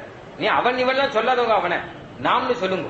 அங்க பெருமாள் அப்படின்னு தான் சொல்லணும், எங்க கண்ணன் அப்படின்னு தான் சொல்லணும். நமக்காக அவதாரம் பண்ணவர் பெருமாள் ஏற்றிருக்காருன்னா எனக்காக இங்கே வந்து அவதாரம் பண்ணவர் அப்படின்னு சொல்லணுமே தவிர தெய்வ சூரியர்களுக்கெல்லாம் நிர்வாகன் அப்படின்னு சொல்லாதவங்க. நம்ம சம்பந்தத்தை ஆழ்வார் அழகா சொல்ற. எப்படி சொல்லணும்னா அவர் சொல்ற, நித்திய சூரியர்களுக்கெல்லாம் நிர்வாகம் இருக்காரு அந்த பெருமாள் தான் இங்க கிருஷ்ண சபால வந்து எழுதிருக்கார் அப்படின்னு சொல்லக்கூடாதான். தேவர்களை எல்லாம் பாக்கடல்ல இருந்து ரட்சணம் பண்றாரு, அவர் தான் இங்க கிருஷ்ண சபையில எழுதிருக்கார் அப்படின்னு சொல்லக்கூடாதான். எப்படி சொல்லணும் கேட்டா, எங்க பெருமாள் இருக்காரு, இவர் தான் நித்திய சூரியர்களை ரட்சணம் பண்ணிட்டு இருக்காரு. அவர் எங்க பெருமாள் இருக்காரு, இவர் தான் திருப்பார்கடல்ல எழுதிருக்கார் அப்படின்னு இங்கிருந்து போனோம் அங்க அப்படிங்கிற நம்ம சம்பந்தம். காஞ்சிபுரத்துல நட்ட நடுவுல பெருமாள் எழுதிருக்கார். சுத்தி மாட வீதியை வச்சுட்டு அங்க இருக்கிற மொத்த பேரும் எங்கள் பிரான் எங்கள் பிரான் அனுசந்தானம் பண்றா இல்லையா, அதை சொல்ற. இப்போ முத்தி மறையாவான் மாகடல் நஞ்சுண்டான் தனக்கும் இரையாவான் எங்கள் பிரான். ஆச்சரியமாக இந்த திருவரங்க பெருமாள் நிறைய கையில தாளத்தோடு கூட அதை பாட்டா பாடி, அது அபிநயம் வேற. இந்த பாட்டுக்கு ஆச்சரியமா அபிநயம் பண்ற. அப்போ ஒரு அரை மணி காலம், ஒரு மணி காலத்துக்கு அந்த சபையில ஈ ஆடல, மொத்த பேரும் ஸ்பெல் பவுண்ட் அப்படியே நிக்கிறா. ஆச்சரியமா இருக்கு. எல்லாரும் ஆழ்வார் பாட்டை முன்னாடி இந்த மாதிரி கேட்டதில்லை. வேலை இருக்கு திருவரங்கத்துல இருக்க, காஞ்சிபுரத்துல வேற கேட்டதில்லை, பெருமாளே கேட்டதில்லை. அவரே ஆனந்தம் அனுபவிக்கிறார். அவரை தாளத்தை முடிச்சு இப்படி வச்ச உடனே பெருமாள் வந்து திருக்குறுகை அந்த திருக்கச்சினம்பிகள் கிட்ட இவருக்கு ஒரு சம்மானம் பண்ணணும்னா ஆசைப்படுறோம், இவருக்கு என்ன வேணும் கேட்டு சொல்லுங்க. திருக்கச்சினம்பிகள் கேட்கிற, அரையரே உமக்கு என்ன திருவுள்ளம், எம்ம வேணும், என்ன வேணும்னாலும் இவர் கொடுப்பார், இவர் கொடுப்பார் அப்படிங்கிற திருக்கச்சினம்பிகள். அவருக்கு ஒரு இது பாருங்க, நாமலாம் சொல்லுவாங்க உங்களுக்கு என்ன வேணாலும் கிடைக்கும், இவர் கொடுப்பார் அப்படின்னு பக்கத்துல. ஏன்னு கேட்டா வரதன், அபீஷ்ட வரதன், எதை கேட்டாலும் கொடுக்கிற வரங்களை எல்லாம் கொடுக்கக்கூடியவர். அதனால எதை கேட்டாலும் ரங்கநாதன் மாதிரி நினைக்காதீங்க இவர, அவர் ரங்கநாதன், அவர் இவர் நாதன் இல்ல வரதன். வரத்தை கொடுக்கணுங்கிறதுக்காகவே வந்திருக்கார். எதை கேட்டாலும் கொடுப்பார், எதை வேணும் கேளுங்க, எதை வேணாலும் கேளும்னார். அந்த திருவரங்க பெருமாளரே இந்த பிளான் பண்ணி சொல்றார், நம் ராமானுஜனை தந்தால் ஆகாதோன்னு. ராமானுஜனை கொடுக்கணுமே அப்படின்னு ஏமாந்து போயிட்டோம். அப்பதான் ஏமாந்து போயிட்டோமே. வரதராஜ பெருமாள் பக்கத்துல நாச்சியார் பெருந்தேவி தாயார் இருக்கார். பெருமாளை பார்த்தாராம், இப்படி விட்டுட்டோங்களேன்னாராம். காட்டுல இருந்து பையனை கஷ்டப்பட்டு கூட்டுன்னு வந்து நமக்கெல்லாம் தீர்த்தம் கொடுத்துட்டு இருக்கான். அவனை பத்திரம் ஒரு குழந்தைய அம்மா அப்பா வளர்க்கிற மாதிரி வளர்த்துன்னு வந்தா கடைசியில இப்படி ஏமாந்துட்டேன் அப்படிங்கிறா. ஆனா இப்ப என்ன பண்றது, வரதன் பேர் வேற வச்சுட்டு இருக்காரு இல்லையா, அதனால கொடுத்துட்ட. ராமானுஜனை தந்தால் ஆகாதோன்னா அதனால்தான் தியாகம் பண்ணார். தியாக பூமின்னு பெயர் காஞ்சிபுரத்துக்கு. தியாகம் பண்றார் பெருமாள். யார் வேணா எதை வேணா தியாகம் பண்ணலாம். ராமானுஜரையே தியாகம் பண்ணவர் அவர், வசத்தியான தியாகம். அதனால்தான் ஒருத்தர் சொன்னார், தியாகராஜன் இவரதான் சொல்லணும்னு. ஏன்னா ராமானுஜரே தியாகம் பண்ணிருக்காரு இல்லையா, எதை வேணாலும் பெருமாள் தியாகம் பண்றாரு. அப்போ வாருன்னு ஐச்சுன்னு போற, ராமானுஜரை கையை பிடிச்சு அரையர் ஐச்சுன்னு போற. இவருக்கும் போறதுக்கு இஷ்டம் இல்லை. இந்த அழகா குரு பரம்பரையில சொல்றா, எப்படி போனாராம் ராமானுஜர் அப்படின்னு கேட்டா திரும்பி திரும்பி பார்த்துட்டே போற அம்மாவையும் அப்பாவையும். எப்படி போனான்னு கேட்டா, கல்யாணம் பண்ணி கொடுத்த அப்புறம் பிறந்தகத்திலிருந்து புகுந்தரத்துக்கு பொன் போறா இல்லையா, அந்த மாதிரி போறாரு. அதுக்குதான் போவாவா. எதுக்காக அழறான்னு கேட்டானா, நல்ல விஷயம் தான் நடந்திருக்கு, கல்யாணம், எதுக்காக அழறா? ஆனா அங்க போறோமேன்னு அழகே இல்ல, அம்மா அப்பா விட்டுட்டு போறோமே அப்படின்னு ஒரு கஷ்டம் கொஞ்சம் மனசுக்குள்ள இருக்கும் இல்லையோ, அதுக்காக அம்மா அப்பாவும் அழுதுன்னு இருப்பா, அந்த குழந்தையும் பொண்ணும் அழுதுண்டே தான் போகும். நல்ல விஷயத்துக்கு போனா கூட இந்த ஒரு துக்கம் அல்பம் மனசுக்குள்ள இருக்கு, அதனால அழுதுண்டு கடைசியில ஆனா அங்க போய் சௌக்கியமா இருக்கும். அம்மா கவலைப்படாதம்மா, பக்கத்துல இருக்கும், ஆசுவாசப்படுத்துவா. அந்த மாதிரி அரையர் கூட்டுன்னு போறார். ராமானுஜரும் கல்ல ஜலம் விடுறார், பெருந்தேவி தாயாரும் கல்ல ஜலம் விடுறார். அரையர் சொல்ல ஒன்னும் கவலை இல்லை, வாங்கும், அங்க ஒன்னும் குறவில்லை, ஸ்ரீரங்கத்திலே ஒன்னும் குறவில்லை, சௌக்கியமா இருக்கலாம், வாங்கும் அப்படின்னு ஸ்ரீரங்கத்துக்கு கூட்டுன்னு போயார். போன உடனே அந்த ரங்கநாதன் என்ன பண்ணாராம், ராமானுஜர் கிட்ட, ராமானுஜரே என்னுடைய இந்த கோயில் இந்த விபூதி மொத்தத்தையும் உங்ககிட்ட கொடுத்துருன்ற, நீர் வச்சுக்கும், இன்னும் என்னுடைய இது இல்ல, மொத்தமும் நீர் வச்சுக்கும், கோயில் நிர்வாகம் நீர் பண்ணிக்கும், நீரா பார்த்து எனக்கு என்ன திருவாராதனம் என்ன ஏற்பாடு பண்றீரோ அதை நான் ஏத்துக்கிறேன். இந்த விபூதி மொத்தத்தையும், ஸ்ரீரங்கம் என்ன இந்த பூலோகம் மொத்தமும் உமக்கு தான், நீர் பார்த்து யாருக்கு மோட்சம் கொடுக்கணும் சொல்றீரோ அவளுக்கு நான் மோட்சம் கொடுக்கிறேன், உம்முடைய சம்பந்தம் யாருக்கு இருக்கோ அவளுக்கு நான் மோட்சம் கொடுக்கிறேன் அப்படின்னு ரங்கநாதன் மொத்தத்தையும் அவர்கிட்ட ஒப்படைச்சுட்டார். அதுக்காக கூட்டிருக்கார். அதனால்தான் உடையவர்னு பெயர். உடையவர்னா எல்லாத்தையும், ஸ்ரீ ரங்கநாதனுடைய விபூதி மொத்தத்தையும் தான் உடையவர் வச்சிருக்கார். இப்படி ஆழ்வார் பாட்டுல அனுபவிச்சு அவர் ஸ்ரீரங்கத்துக்கு அந்த ஆழ்வார் பாட்டை காமிச்சு வர வச்சிருக்கார். இவர் அந்த அனுபவத்தோடு கூட இங்க வந்தவர். அதுக்கப்புறம் பரம அனுபவம் தான். ராமானுஜருடைய காலக்ஷேப கோஷ்டி ஆனந்தமா இருக்கும். சில சமயம் கூரத்தாழ்வான கூட்டு சொல்லுவார், ஏன்னா தன்னை காட்டுற அவர் இன்னும் அழகா சொல்லுவார் அப்படின்னு எண்ணம், அதனால அவரை கூட்டி சொல்லுவார். மொத்த சிஷ்யர்களுக்கும் உபதேசம் பண்ணார். 9 கிரந்தங்கள் சாதிச்சார், மொத்தமும் சம்ஸ்கிருதத்திலாம். தமிழ்ல திருவாய்மொழிக்கு வியாக்கியானம் பண்ணணும்ன்ற ஒரு எண்ணம். ஆனா இவர் அனுபவத்தை மீறி இவருக்கு வியாக்கியானம் பண்ண முடியும். இவர் அனுபவிக்க ஆரம்பிச்சார்னா அதுல மயக்கம் போட்டு விழுவாரே தவிர நம்மாழ்வார் மாதிரி இவர் அந்த பண்றதுங்கிறது இவருக்கு கஷ்டம். அப்போ திருக்குறுகை பிரான் பிள்ளான் அப்படின்னு ஒரு ராமானுஜருடைய சிஷ்யர், பெரிய திருமலை நம்பிகளுடைய குமாரர். திருமலையில ராமானுஜர் போகும்போது அந்த திருமலை நம்பிகள் அந்த பிள்ளானை இவர்கிட்ட சேர்த்து விட்டுட்டார். ராமானுஜர் கிட்ட போ அப்படின்னார். ஏன்னா திவ்ய பிரபந்தத்துல ஊற்றம் நிறைய இருக்கு, ஸ்ரீபாஷ்யங்கள்னா பகவத் ராமானுஜர் கிட்ட கத்துக்கோ அப்படின்னார். பிள்ளானும் அந்த 4000 திவ்ய பிரபந்த அனுபவத்திலே இருக்கிறவர் ஆனந்தமா. ஒரு சமயம் ராமானுஜர் என்ன பண்ணார்னா, அவருடைய அந்த அறைக்குள்ள இருந்து ராமானுஜர் திவ்ய பிரபந்த அனுபவம் பண்ணிட்டு இருக்கார். மனசுக்குள்ள திவ்ய பிரபந்தம் சொல்லிட்டு இருக்கார், ஆனந்தத்தில் அப்படியே அபிநயம் பண்ணிட்டு இருக்கார். திவ்ய பிரபந்த அனுபவம் பண்ணிட்டு அந்த திவ்ய பிரபந்தத்துக்கு அபிநயத்தோடு கூட இப்படி போயிட்டு வந்துட்டு இருக்கார் அந்த ரூம்குள்ள. அப்போ பிள்ளான் வந்து எட்டி பாக்குறார் சிஷ்யர், இவர் அபிநயம் பண்ணிட்டு இருக்கிறத பார்த்து பிள்ளான் கேட்கிறார், திருமாலிருஞ்சோலை மலை அனுபவமோங்கிற அவர் பார்த்து கண்டுபிடிச்சிட்டாரு. திருமாலிருஞ்சோலை மலை என்னேன் என்ன, திருமால் வந்து என் நெஞ்சு நிறைய புகுந்தான்ங்கிற ஆழ்வார். திருமாலிருஞ்சோலை மலை அப்படின்னு சொல்லச்சிய திருமால் வந்து என் நெஞ்சு நிறைய புகுந்தான். அந்த பேரே அழகான பேராச்சே. வந்து நம் பிள்ளானோ அப்படின்னாராம். பிள்ளானா வந்திருக்கிறது இங்க ரொம்ப ஆனந்தம். ராமானுஜர் 4000 பாட்டுல அபிநயத்தை வச்சு என்ன பாட்டுன்னு சொல்லிட்டாரு. அப்படின்னா இவருடைய அனுபவம் எப்படி இருக்கணும்.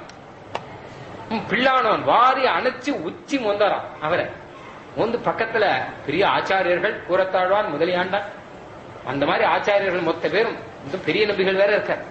அவர்கிட்ட ராமானுஜர் பிள்ளான் அழிச்சுன்னு போய் காமிச்சு, இதோ பாருங்க இவருடைய பகவத் விஷய பிராவண்யம், ஒரு வைலட்சண்யம் இருக்கு பாருங்க. காரணம் என்ன தெரியுமா? நாதமுனிகள் வம்சம். நாதமுனிகள் தானே 4000 மொத்தத்தையும் வெளியிட்டவர், நம்மாழ்வார சாட்சார்க்கிற மணி. அந்த நாதமுனிகள் வம்சம். ஆளவந்தார் தானே நமக்கு மனசுல ஆகும்படி எல்லாத்தையும் உபதேசம் பண்ணவர், அந்த ஆளவந்தாருடைய வம்சம். நாதமுனிகளும் ஆளவந்தாரும் நமக்கு பண்ண கட்டாட்சம் இவருக்கு ஜென்மத்திலேயே சித்தமா இருக்கு. அதனால ஆச்சரியமான ஒரு வம்சத்துல வந்திருக்க. இவரை கொண்டு திருவாய்மொழிக்கு வியாக்கியானம் பண்ணணும் அப்படின்னு சொல்லிட்டு பிள்ளான் கிட்ட கூட்டு, நீயே திருவாய்மொழிக்கு வியாக்கியானம் பண்ணு அப்படின்னு பிள்ளான் கிட்ட. பிள்ளானும் அடியேன் அப்படின்னு பகவத் ராமானுஜரை செய்து திருவாய்மொழி வியாக்கியானம் ஆரம்பிக்கிறார். உயர்வரக்கு வியாக்கியானம். அப்ப முதல்ல மங்கள ஸ்லோகம் பண்ணணும்.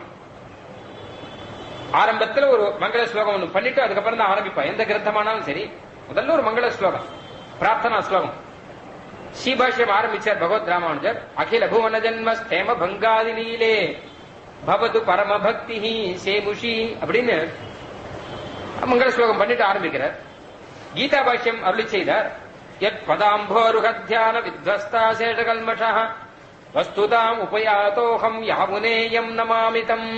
ஆள வந்தாருக்கு மங்கள ஸ்லோகம் பண்றார். அவர் ஆச்சாரியருக்கு இன்னும் தீபத்துல சாரத்துல எதுல பார்த்தாலும் மங்கள ஸ்லோகம் பண்ணிட்டு தான் ஆரம்பிக்கிறார் பகவத் ராமானுஜர். இதுதான் சம்பிரதாயம். அந்த மாதிரி பிள்ளானும் மங்கள ஸ்லோகம் பண்ணிட்டு அதுக்கப்புறம் வியாக்கியானம் ஆரம்பிக்கணும். ஆனா மங்கள ஸ்லோகம் பண்ணல பிள்ளா. ஏன் பண்ணலன்னு கேட்டா, இந்த வியாக்கியானம் நான் பண்றது இல்ல, ராமானுஜர் பண்றதுங்கிறார். ராமானுஜர் தானே இவர் மங்கள ஸ்லோகம் பண்ணா பகவத் ராமானுஜர் குறிச்சு மங்கள ஸ்லோகம் பண்ணணும். ராமானுஜர் எப்படி ஆள வந்தாருக்கு பண்ணாரோ அந்த மாதிரி இவர் பகவத் ராமானுஜருக்கு மங்கள ஸ்லோகம் பண்ணணும். ஆனா இது நான் பண்றது இல்லையே, அவர் பண்றது தானே. அப்ப அவர் தான் ஸ்ரீபாஷ்யத்துல மங்கள ஸ்லோகம் பண்ணிட்டாரோ இல்லையோ, அதையே இதுக்கும் மங்கள ஸ்லோகமா ஆக்கிட்டான். அதுவேதான் இதுக்கும் மங்கள ஸ்லோகம். அகில புவனதான். அது சம்ஸ்கிருத வேதாந்தத்துக்குன்னா தமிழ் வேதாந்தம் ரெண்டும் ஒண்ணுதானே.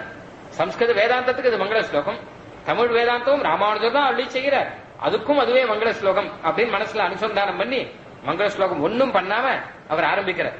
அதுக்கு திரு ஆறாயிரப்படி அப்படின்னு பேர். 6000 கிரந்தங்கள் இருக்கிற அப்படின்னால 6000படின்னு பேர். அந்த அந்த 6000படியை பார்த்து பகவத் ராமானுஜர் ரொம்ப சந்தோஷம். ஏன்னா அதுல அனுபவம் அப்படியே கொட்டி இருக்க. வெறும் இந்த பதவரை சொல்றேன், இந்த பதத்துக்கு அர்த்தம் சொல்றேன், அந்த பதத்துக்கு அர்த்தம் சொல்றேன் ஒன்னும் பார்க்க முடியாது 6000படியில. தாற்பயார்த்தம் தான், அனுபவம் மட்டும்தான், வேற ஒன்னும் சொல்ல மாட்டாரு. அனுபவம் மட்டும்தான் 6000படியில் வரும். பாட்டு 4 வரி இருக்குன்னா வியாக்கியானம் 4 வரியில இருக்கும். ஆனா அதுல அனுபவத்தை கொட்டி இருப்பேன் மொத்தத்தில். ராமானுஜர் ரொம்ப சந்தோஷத்தோடு கூட அந்த 6000படியை தான் ஸ்வீகரிச்சு அவர் பண்ணதாக இதையும் காலக்ஷேபத்திலே வையுங்கள் அப்படின்னு காலக்ஷேபத்துல பகவத் விஷயன் பேர் வச்சவர் அவர்தான். இதுக்கு பகவத் விஷயன் பேர் வச்சு இதையும் காலக்ஷேபத்திலே வைக்க சொல்லி நியமனமான. அதனால்தான் ஸ்ரீபாஷ்யம், கீதா பாஷ்யம், பகவத் விஷயம், ரகசிய திரைசாரம் 4 கிரந்தம் நமக்கு காலக்ஷேபத்துல. கிரந்த சதுஷ்டயம் அப்படின்னு பெயர். 4 கிரந்தம் பண்ணா காலக்ஷேபம் பண்ணி முடிச்சான் அப்படின்னு அர்த்தம். இந்த 4 முக்கியம். இந்த பகவத் விஷயம் இவர் அருளி செய்து திரு 6000படி. அப்புறம் அதுக்கு வியாக்கியானமாக 24,000 படி அப்படின்னு ஒண்ணு. 24,000 கிரந்தங்களோடு கூட அது சாட்சாத் சுவாமி அருளி செய்தார். இந்த 6000 படிக்கு வியாக்கியானம். 6000 படிக்கு வியாக்கியானம் சுவாமி தேசிகன் அருளி செய்தார். அது 74,000 படி அப்படின்னு பெயர்.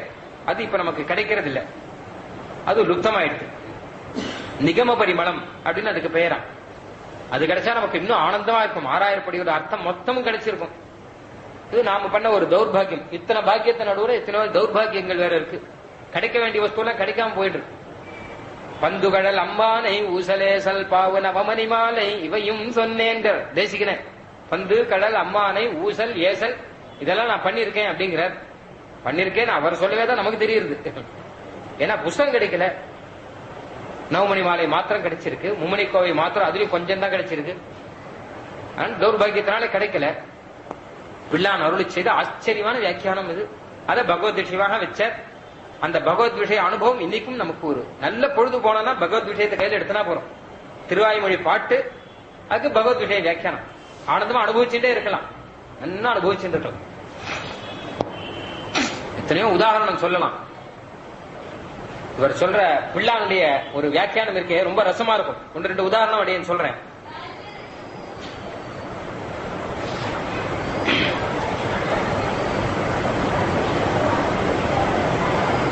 உயர்வர உயர்நலம் உடையவன் எவனவன், மயர்வர மதிநலம் அருளினன் எவனவன். அதுல இருந்து வியாக்கியானம் ஆரம்பம் இல்லையா? ஒரு பாட்டு வார்க்கடாம் வருமியான மாமலையின் அப்படின்னு ஒரு பாட்டு. போர்க்கடா அசுரர் புறக்கிட மாடமீமிசை கஞ்சனை தகர்த்த சீர்கொள் சிற்றாயன் திருச்செங்கன்றூரில் திருச்சிற்றாற்றங்கள் செல்சார்வே. அந்த கிருஷ்ணாவதாரத்துல கம்சனை வதம் பண்ண அந்த பிரக்கிரிய ஒரு பாட்டுல அழகா சொல்ற. திருச்செங்கன்னூர்னு கேரளத்துல திவ்ய தேசம். வார்க்கடா வருவி ஆனை மாமலையின் மறுப்பிணை குவடெறி திருட்டி பேர்கொள் தின்பாகன் உயிர் செகுத்து. அந்த வார்க்கடா வருவி ஆனை மாமலையின் மறுப்பிணை கோடரை துருட்டி. அந்த கண்ணனை கூட்டிருக்கான் கம்சன், மதுரைக்கு வர வச்சிருக்கான். எதுக்கு கேட்டா தனுருத்சவம் அப்படின்னு பெயர் சொல்லி கம்சன் கண்ணனை அங்க வர வச்சிருக்கான். அந்த கண்ணனை கொல்றதுக்கு ஏற்பாடெல்லாம் நிறைய பண்ணிருக்கான். முதல்ல குவடையாபீடம் பெரிய யானையை நிறுத்தி வச்சிருக்கான். அதுக்கப்புறம் மல்லர்கள் வேற. அந்த யானை பார்க்கறதுக்கே பயங்கரமா இருக்கும். ஒரு வார்க்கடா அருவி யானை மாமலையின் அப்படிங்கிற ஒரு பெரிய மலை. அந்த மலையிலிருந்து 2 பக்கமும் அருவி கொட்டினா எப்படி இருக்கும் அந்த மாதிரி மலை மாதிரி இந்த யானை நிக்கிறது, யானை கிட்டே இருந்து மத ஜலம் கொட்டுறது. அப்படி அப்படி ஒரு யானை. அந்த பாகன் வேற, அந்த பாகனே பார்க்கறதுக்கு பயங்கரமா இருப்பான். இப்படிப்பட்ட யானையை அடக்கிறவனா அவன் எப்படி இருப்பான்? மீசையை முறிக்கிட்டு பயங்கரமா இருப்பான். அந்த கண்ணன் போச்ச முதல்ல இந்த யானையை பார்த்து அனாயாசமாக யானையை கொல்றான் கண்ணன். வார்கடா வருது யானை மாமலையின் மறுப்பினை குவடிரி திருட்டி அந்த யானையுடைய தலையில அடிச்சு அது தந்தம் இருக்கு இல்லையா, அந்த ஜந்தத்தை பறிச்சு கையில எடுத்துக்கிறான். அந்த பலராமனுக்கு வேலை கையில கொடுக்குறான். இந்த ஒரு தந்தை நீ வச்சுக்கோ அப்படின்னு பலராமனுக்கு. பலராமனுக்கு புரியல. கிருஷ்ணா இது எதுக்கு அப்படின்னு கேட்டான். வச்சுக்கோ, உபயோகப்படும். எதுக்காக உபயோகப்படும், உனக்கு எதுக்குன்னு தெரியாது, வச்சுக்கோ உபயோகப்படும் அப்படின்னு சொல்லிட்டேன். வார்கடாவருவி யானை மாமலையின் மறுப்பினை குவடிரி துருட்டி நீர்கள் தின்பாகன் உயிர் சிகித்து. அப்படி பக்கத்துல இந்த குழந்தைகள்லாம், மதுரையில் இருக்கக்கூடிய குழந்தைகள் என்ன, மதுரா நகரத்து ஸ்திரீகள் என்ன, அதுக்கப்புறம் கண்ணனோட கூட வந்திருக்கிற ஆயர்வாடி குழந்தைகள் என்ன, எல்லாம் அந்த வேடிக்கை பார்த்துட்டு இருக்கு. இந்த யானையை போய் கண்ணன் எப்படி, இந்த யானையை பார்த்தாலே பயம் மதுரை குழந்தைகளுக்கு. இந்த யானையை கண்ணன் ஆச்சரியமா அப்படி மேல போட்டு சுத்த அதெல்லாம் பார்க்க திடீர்னு பார்த்தா அந்த யானைக்கு அடியிலே புகுந்துட்டு இருக்கான். யானையே தேடிட்டு இருக்கு, எங்க காணும் அடியில புகுந்துட்டு இருக்கான் கண்ணன். அதுக்கப்புறம் பின்பக்கம் இருந்து தலையில அடிக்கிறான், போட்டு சுத்துன்னு சுத்துறான். தந்தத்தை பிடுங்கி கையில கொடுக்குறான். இதை நப்பினை பிராட்டிக்கு கொடுக்கலான்னு என்ன மனசுக்குள்ள, அது பலராமனுக்கு புரியல. நப்பினை பிராட்டி கல்யாணம் ஆயிடுச்சு, அதனால நேரம் இந்த தந்தத்தை கொண்டு போய் நப்பினை பிராட்டிக்கு கொடுத்துடணும் அப்படின்னு வாங்கி கையில வச்சுட்டு இருக்கான். கல்யாணம் ஆனவாளுக்கு தான் அந்த கஷ்டம் புரியும். பலராமனுக்கு ஒன்றும் புரியல, பாவம் எதுக்குன்னு இருக்கான். வச்சுக்கோ அப்புறம் பாத்துக்கலாம் அப்படின்ற. அப்படி யானையை சுத்தி போட்டு கீழே போட்ட உடனே பசங்க எல்லாம் ஓன்னு சத்தம் போட்டு உடனே அவனை கண்ணா என்ன அப்படின்னு கேட்டா, இந்த யானை பாகன்றானே இவனை முதல்ல அடிந்து இந்த யானையை வச்சு எங்களை எத்தனை பயமுறுத்தினா தெரியுமா, இந்த யானை எடுத்துட்டு முன்னாடி அங்குசத்தை எடுத்துட்டு எங்களை இப்படி பார்ப்பான். இந்த யானை கூட பரவாயில்ல, இவனை பார்த்தாதான் எங்களுக்கு பயமா இருக்கு, முதல்ல இவனை அடிந்த பசங்க. கண்ணனுக்கு ரொம்ப சந்தோஷம். தீர்கோள் தின்பாகன் உயிர் சிகத்து அவனை போட்டு ஒரு அடி அடிச்சான். எல்லாத்துக்கும் சந்தோஷம். அரங்கின் மல்லரை செற்று நேர உள்ளுக்குள்ள போனா அந்த பெரிய யுத்த மல்ல ரங்கம் ஒண்ணு. அதுல மல்லர்கள் சாணூர முஷ்டிகன் மல்லர்களே நிறுத்தி வச்சிருக்கான் கண்ணன். கம்சன் அவள கண்ணனை கூப்பிடறா, வா எங்க கூட சண்டை போடலான்னு. உங்க கூட எல்லாம் எதுக்கு சண்டை, அதெல்லாம் ஒண்ணு வேண்டாங்கிறான் கண்ணன். நீங்களா பார்த்தா பயங்கரமா இருக்கு, நன்னா கம்சன் கொடுக்குற ஆகாரத்தை சாப்பிட்டு இப்படி வெறுமை பார்த்தாலும் உடம்ப வளர்த்து இப்படி சண்டை போட்டு இருக்க. ஒரு போய் சண்டை, நீங்க போடுற சண்டைங்க பாக்கிறதுக்கு நன்னாவா இருக்கு, நன்னாவே இல்லைன்னா டிவியில எல்லாரும் பாத்துட்டு இருக்காளே இந்த சண்டையை அப்படின்னா, அவ பாத்துட்டு இருக்கா, ஏதோ அவளுக்கு பிடிச்சிருக்கு போல இருக்கு, கூடாது பாத்துட்டு இருக்கா. ஆனா எங்களுக்கு எல்லாம் பிடிக்காதுன்னு கண்ணன். இல்ல சண்டை போடணும் அப்படின்னு அவ சண்டை போட்டுதான் ஆகணும் அப்படின்னா, சரி போ உன் விதி உன உடலை போட இருக்குன்னு கண்ணன் சண்டைக்கு வர அவளை அந்த மல்லர்களை ஜெயிச்சு அரங்கின் மல்லரை செற்று சூழ்பரன் மேல் போர்க்கடா வசூர் அறுபுரைக்கினர். மேல மரண் ஒரு பரன் ஒண்ணு, அந்த பரன் மேல கம்சனுடைய ஆள்கள்ல இருக்கலாம் மொத்த பேரும். அவள் இருந்து ஓடிட்டா உடனே. எப்ப இவன் யானையை ஜெயிச்சு மல்லர்களை ஜெயிச்சு வந்தாலும் அதுக்கப்புறம் நாம தொலைஞ்சோ முடிவு பண்ணிட்டாவ. அதனால என்ன பண்ணிட்டா, அவ ஓடி போயிட்டா, சத்தம் போடாம சொல்லிக்காம ஓடி போயிட்டான். மாடமீ மீசை கஞ்சனை ததர்த்த நேர அந்த மாடத்து மேல கம்சன் உட்கார்ந்து இருக்கான். இங்கிருந்து கண்ணன் அந்த மாடத்துக்கு மேல ஏறி போய் அந்த கம்சனை அங்க போய் ஒரு அடி அடிச்சு மாடத்திலிருந்து காலால எட்டி கீழே உதைக்கிறான். மாடத்திலிருந்து கீழே வரான் கம்சன், எட்டி உதைக்க மேல உப்பரிகையில இருந்த கம்சன் மேலிருந்து கீழே விட கண்ணனும் அந்த மேலிருந்து கீழே வந்து அந்த கம்சன் நெஞ்சு மேல உட்காந்து அவனை குத்துறான். மாடமீமிசை கஞ்ச நைத்ததற்க சீர்கொள் சிற்றாயன் திருச்செங்குன்றூரின் திருச்சிற்றாற்றங்கள் செல்சார்வே. அப்போ மாடத்திலிருந்து கம்சன் அப்படி கீழே தள்ள அவன் மேல ஏறி உட்கார அந்த மதுரையில இருக்கிற ஜனங்கள் மொத்த பேரும் சூங்குறா பாவம். ஏன்னா அவளுக்கு என்ன ஆனாலும் ஒரு ராஜா தானே, மகாராஜா. அவனை போய் அடிச்சா பரவாயில்ல, மேல தலைமுடிய பிடிச்சு தள்ளி அவனை மேல இருந்து உருட்டி இங்க கீழே வந்து அவன் மேல ஏறி உட்காந்துதான் நம்ம மகாராஜாவுக்கு இப்படி ஒரு கதி வந்துருத்தேன். துஷ்டனா இருந்தா கூட மகாராஜனா இருந்தவன் கடைசியில் இப்படி ஆயிட்டானே நம்ம ராஜா அப்படின்னு உனக்கு தோணும் இல்லையா. அதனால சுச்சுங்கிற அவள்லாம். அப்ப பக்கத்துல இந்த ஆயிரம் குலத்துல வந்திருக்கிற அவள கைதட்டி சிரிச்சானா. ஏன் கைதட்டுறங்கோ அப்படின்னா மேலிருந்து கீழே தள்ளானா. அவளா சொன்னா எங்க கண்ணன் வழக்கம் இப்படிதான், அவன் இப்படிதான் பண்ணுவான் அப்படின்றான். என்ன வழக்கம் அப்படின்னு கேட்டா, எதுவுமே மேல வச்சிருந்தா அவனுக்கு பிடிக்காது. அந்த ஆயிரம் குடத்துல மொத்த பேரும் கண்ணன் எடுக்க கூடாதுங்கிறதுக்காக உரி மேல வெண்ணெய் வைப்பான். பெருசா வச்சு உரி மேல வெண்ணெய் வச்சு அது மேல தயிரை வச்சு அந்த கண்ணனுக்கு எட்டாத ஒசரத்துல வைக்கணும்னு வைப்பா.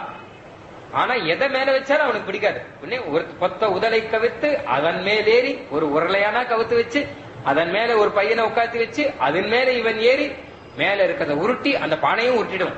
இனிமே மேல வைக்க கூடாது எதுவானாலும். நான் இருக்கும்போது நீங்க மேல எதுக்கு வைக்கிற, என்கிட்ட வைங்கோ, கிட்ட வைக்காம எங்கோ மேல எதுக்கு வைக்கிற அப்படின்னு மேல எதை வச்சாலுமே எங்க கண்ணனுக்கு பிடிக்காது அப்படின்னு வாழலாம். சீர்கொள் சிற்றாயன் திருச்செங்குன்றூரில் திருச்சிற்றாற்றங்கள் செல்சார்வே ஆழ்வார் பாட்டுல மேல வச்சா எங்க கண்ணனுக்கு பிடிக்காது, அவன் கீழே தள்ளிடுவான் அப்படிங்கறது ஆழ்வார் பாட்டுல இல்ல. அது பிள்ளார் வியாக்கியானத்தில் சாதிக்கிறது. ஏன்னு கேட்டா சிற்றாயன் அப்படின்னு ஒரு பதம் ஆழ்வார் சொல்லியிருக்க. இந்த கண்ணன் மொத்தத்தையும் அந்த கம்சனை கீழே வச்சவன் அவன் ஆயனா இருந்தவன், ஆயர்பாடியிலேருந்து வந்தவன் அப்படின்னு இருக்க. ஆயர்பாடியிலேருந்து வந்தவன்கிறதுக்கு இந்த அர்த்தம், இதை பிள்ளான் சாதிக்கிற அர்த்தம். அந்த உரியில வச்சா பிடிக்காது, மேல வச்சா பிடிக்காது, அதனால கீழே தள்ளினான். என்ன அழகான அர்த்தம் பாருங்க.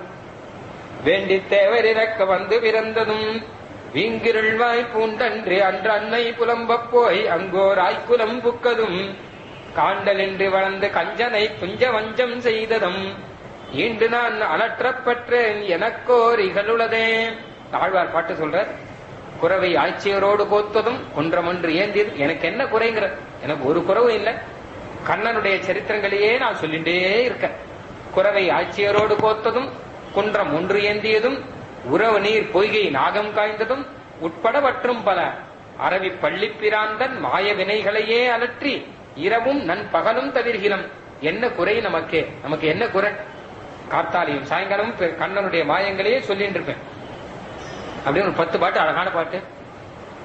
வேண்டி தேவர் இறக்க கண்ணனுடைய அவதாரத்தை பத்தி சொல்ற ஒரு பாட்டு.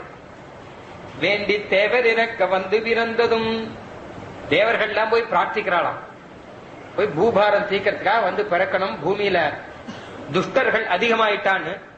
உடனே வந்து பிறந்துட்டானே, உடனே பூமியில வந்து பிறந்துட்டானே. ஏன்னா தேவர்கள் பார்த்து நீங்க தான் கொஞ்சம் போங்களே அப்படின்னு சொல்லாம இல்லையோ, நான் தான் வரணுமா, நீங்க தான் கொஞ்சம் பூலோகத்துக்கு போங்களே, நான் வரமாட்டானோ. ஏன்னா பூலோகத்துல அவ கால் படாது, தேவர்களுடைய கால் பூலோகத்துல வந்து பாபிஷ்டமான பூலோகத்துல எங்க கால் படாது அப்படின்னு மேலதான் நிப்பா. ஆகாசத்துல நின்றுட்டு இருப்பாளே தவிர கீழே வந்து கால் வைக்க மாட்டாளாம். இந்த யாகத்துல ஹவிஸ் எல்லாம் வாங்கறது கூட அப்படி மேலேயே தான் நிக்கிறான், அப்படி டிவியில காமிக்கிறான். தேவர்கள் மேலேயே நின்றுட்டு இருக்கா, வாஸ்தவம் தான், அப்படிதான் நிப்பாளாவா. ஆனா இவ கேட்ட உடனே தேவர்கள் கேட்டா நீங்க கொஞ்சம் அவதாரம் பண்ணணும்னா உடனே வந்து பிறக்கிறாராம் கண்ணன். வேண்டித்தே அப்படி வந்து பிறந்தே பாங்குற. வேண்டி தேவர் இறக்க வந்து பிறந்ததும் அங்கிருந்து தேவர்களாவது ஆகாசத்திலிருந்து கீழே இறங்கி வரமாட்டேங்கிறா. நீ ஆகாசத்துக்கு மேல சீவிகுண்டு லோகத்துல இருக்க, இன்னும் மேலதான் இருக்க, நடுவுல இருக்கே வரமாட்டேங்கிறான்னா சீவிகுண்டு லோகத்திற்கும் வரையே. வீங்கிருள்வாய் பூண்டன்றி, அதுவும் ராத்திரியில வந்து பிறந்ததுதான் பிறக்கிற, ஒரு நல்ல சமயமா பிறக்க கூடாதா? ராமன் எப்படி நண்பகல்ல மத்தியான வேளையில சூரிய குலத்துல ராமன் பிறந்தார். ஆனா நீ பாவம் நட்ட நடு ராத்திரியில சந்திர குலத்துல வந்து பிறக்கிறார். வீங்கிருள்வாய் பூண்டன்றி அன்று அன்னை புலம்ப போய், ராத்திரி வேளையில ஒரு சிறைச்சாலையில யாருக்கும் தெரியாமல் நட்ட நடு ராத்திரியில வந்து பிறந்திருக்கார் அவதாரம், யாருக்கும் தெரியாம. அன்று அன்னை புலம்ப போய், உடனே அவன் அம்மா தேவிக்கு அடிச்சுக்கிறா, கண்ணு இப்படி பிறக்கணுமே, சங்க சக்கரத்தோட பிறந்துட்டார். உன்னை தேவிக்கு சொல்றா, சங்கர சக்கரத்தோட வந்து அவதாரம் பண்ணிருக்கேன், நான் பயப்படுறேன். சமுத்விஜய பயத்தேதோஹோ கம்சாது அகம் அதீரதீகி, ஒரே பயமா இருக்கே பாரு, நான் சங்கு சக்கரம் வச்சிருக்கேன் உனக்கு பயமாமா அப்படி கேக்குறா. எனக்கு பயம் இல்ல கண்ணா, உன்னை நினைச்சு பயமா இருக்கு. இந்த கம்சன் வந்துருவானே, 7 குழந்தைகளை போட்டு அடி அடி 6 குழந்தைகளை அடிச்சிருக்கான். 7வது குழந்தை ஏதோ பொழைச்சுட்டு 6 குழந்தைகளை போட்டு அடி அடின்னு அடிச்சு சாக பண்ணானே, நீ பிறந்திருக்க தெரிஞ்சா உடனே கம்சன் வந்துருவானே, உன்னை நினைச்சே எனக்கு பயமா இருக்கு, நீ எங்கேயாவது போயிடு கண்ணா, இங்க இருக்க வேண்டாம், உன் ரூபத்தை சுருக்கிக்கோ அப்படின்னு அம்மா பிரேமத்தினாலே புலம்புறாளாம். தன் குழந்தை நன்னா இருக்கணுமே, சட்டுன்னு சங்க சக்கரத்தோட வந்தா ஒரு வரம் கேட்கலாமே தோணல அவளுக்கு. பாவம் கேட்டத உன்னே பட்டுன்னு கேட்டு வாங்கிடல. பெருமாள் முன்னாடி வந்தா என்ன பண்ணுவே அப்படின்னா என்ன கேட்கலாமே யோசிக்க ஆரம்பிச்சிருவோம் நம்ம. ஆனா உமக்கு ஏதாவது ஆயிட போறதுன்னா, அன்று அன்னை புலம்ப போய் அங்கோர் ஆய்குலம் புக்கதும், கவலைப்படாதமா அப்படின்னு அங்கிருந்து கிளம்பி ஆயர்வாடிக்கு போயிட்டேன். ஆயர்வாடியில காண்டலின்றி வளர்ந்து, அங்கேயாவது நன்னா வளர்ந்தாரான்னு கேட்டா ஒழிஞ்சு வளர்ற, ஒருத்தி மகனாய் பிறந்து ஓரிரவில் ஒளித்தி மகனாய் ஒளித்து வளரங்கிற. இவர் வசுதேவருடைய குமாரங்கிறதே தெரியாத மாதிரி வசுதேவ புத்திரனாக ராஜகுலத்திலே அவதாரம் பண்ணி ஆனால் மொத்தத்தையும் மறைச்சிட்டு வசுதேவ புத்திரன் இல்ல, ராஜவம்சம் இல்ல, ஒரு ஆயர் குலத்துல ஆயர் பாடியில பிறந்த மாதிரி ஒளிஞ்சு வளர்ற. அங்கோர் ஆய்குலம் புக்கதும் காண்டலின்றி வளர்ந்து கஞ்சனை துஞ்ச வஞ்சம் செய்ததும் ஈண்டு நான் அலற்ற பெற்றேன். இதை எல்லாமே நான் நினைச்சிட்டு இருப்பேன், என்னப்பா நீ எப்படி பிறந்த, இப்படி எல்லாம் நீ வந்து பிறக்கணுமா அப்படின்னு உன்னுடைய பிறந்த மாயங்கள், பிறந்த மாயா அப்படின்னு பிறந்த மாயங்களை எல்லாம் நான் சொல்லிட்டு இருப்பேன் அப்படின்னு ஆழ்வார் அனுசந்தானம். இதுல முதல்ல வேண்டி தேவரிறக்க வந்து பிறந்ததும் அப்படின்னு இருக்கு. முதல்ல வேண்டி தேவரிறக்கன்னா தேவர்கள்லாம் வேண்டி வேண்டி கூப்பிடறாளாம், நீ வந்து பிறக்கணும், நீ வந்து பிறக்கணும் அப்படின்னு. நாமெல்லாம் அர்த்தம் சொன்னா இப்படி அர்த்தம் சொல்லுவோம், ஆனா பிள்ளான் அப்படி அர்த்தம் சொல்லல. ஏன்னா அவர் பகவத் ராமானுஜருடைய சிஷ்யர், நாதமணிகள் வம்சத்துல வந்தவர். அவர் அர்த்தம் சொல்ற, தேவர் இறக்க வேண்டி வந்து பிறந்ததும்.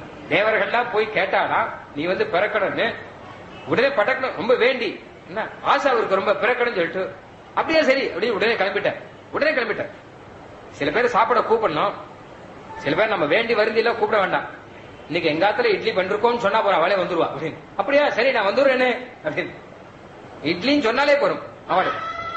அப்படியே வந்து ஒருத்தர் என்ன பண்ண, ராத்திரி வேலையில இந்த மாதிரி ஒரு 8 மணி இருக்கும், நல்ல மழை பெஞ்சிருந்தது. இந்த மழை இல்ல, அது ஒருத்தர் ராத்துக்கு ஒதுங்கினார். 8 ஆச்சு, 8:15 ஆச்சு, 8:30 ஆச்சு, இவரை சாப்பிடற சமயம் வந்துருக்கும். யாரு? இந்த கிரக சுவாமி சாப்பிடணும். ஆனா வாசலை இவர் நிற்கும் போது எப்படி சாப்பிடுறது? அவர்கிட்ட மெதுவா பேச்சுவார்த்தை பேசிட்டு இருக்காரு. இந்த மழையோ நிக்கிறதா இல்ல, 8:30 ஆயிடுத்து. சரி வேற வழி இல்ல, மாவேற உள்ள பாத்திரத்தை தட்டுறா, நாழியாச்சு. சரின்னு சொல்லிட்டு, என்ன சார் மழை ஆச்சே, மழையில மாட்டின்றீங்களே, இன்னைக்கு வேணா ராத்திரி நம்ம சாப்பிடலாமே அப்படின்னார். அதனால என்ன சாப்பிடலாம் அப்படின்னு வந்தார். சரி சாப்பிட்டுறேன் அப்படின்னு. சரி நான் போய் உள்ள போய் ஒரு வார்த்தை சொல்லிட்டு வந்துடுறேன் மாமி கிட்ட அப்படின்னு சொல்லிட்டு இவர் உள்ள போனார். உள்ள போய் மாமி கிட்ட சொல்லி, இந்த மாதிரி அவரும் வந்திருக்காரு, இருக்கிறத வச்சு கொஞ்சம் அட்ஜஸ்ட் பண்ணுவான், அட்ஜஸ்ட் பண்ணி போட்டு எப்படியாவது சாப்பிட்டு விடலாம் வந்திருக்காருன்னா மாமியும் சரி அப்படின்னு விட்டா. என்னென்ன இருக்கு என்னங்கிறத பார்த்து அதுக்கேற்ற மாதிரி ஏற்பாடெல்லாம் பண்ணி வச்சுட்டு வாசல்ல வர வந்து பார்த்தா இவரை காணும், வந்த மனுஷரை காணும். எங்க காணும்? சாப்பிட்றேன்னு சொன்னாரு. சில பேர் சாப்பிட்டப்புறம் தான் ஓடுவா, இவர் முன்னாடியே ஓடிட்டாரு. என்ன ஆச்சு இவருக்குன்னு இப்படி பாக்குற. பார்த்தா கொஞ்ச நாள் கழிச்சு பார்த்தானா அந்த மழையில ஓடி வர, இந்த மழையில ஓட்டமா ஓடி வந்துட்டு இருக்க. எங்க நான் சாப்பிட்றேன்னு சொல்லிட்டு மழையில ஓடி போறாரு அப்படின்னு. இல்ல நீ சாப்பிட சொன்னீர்களோ.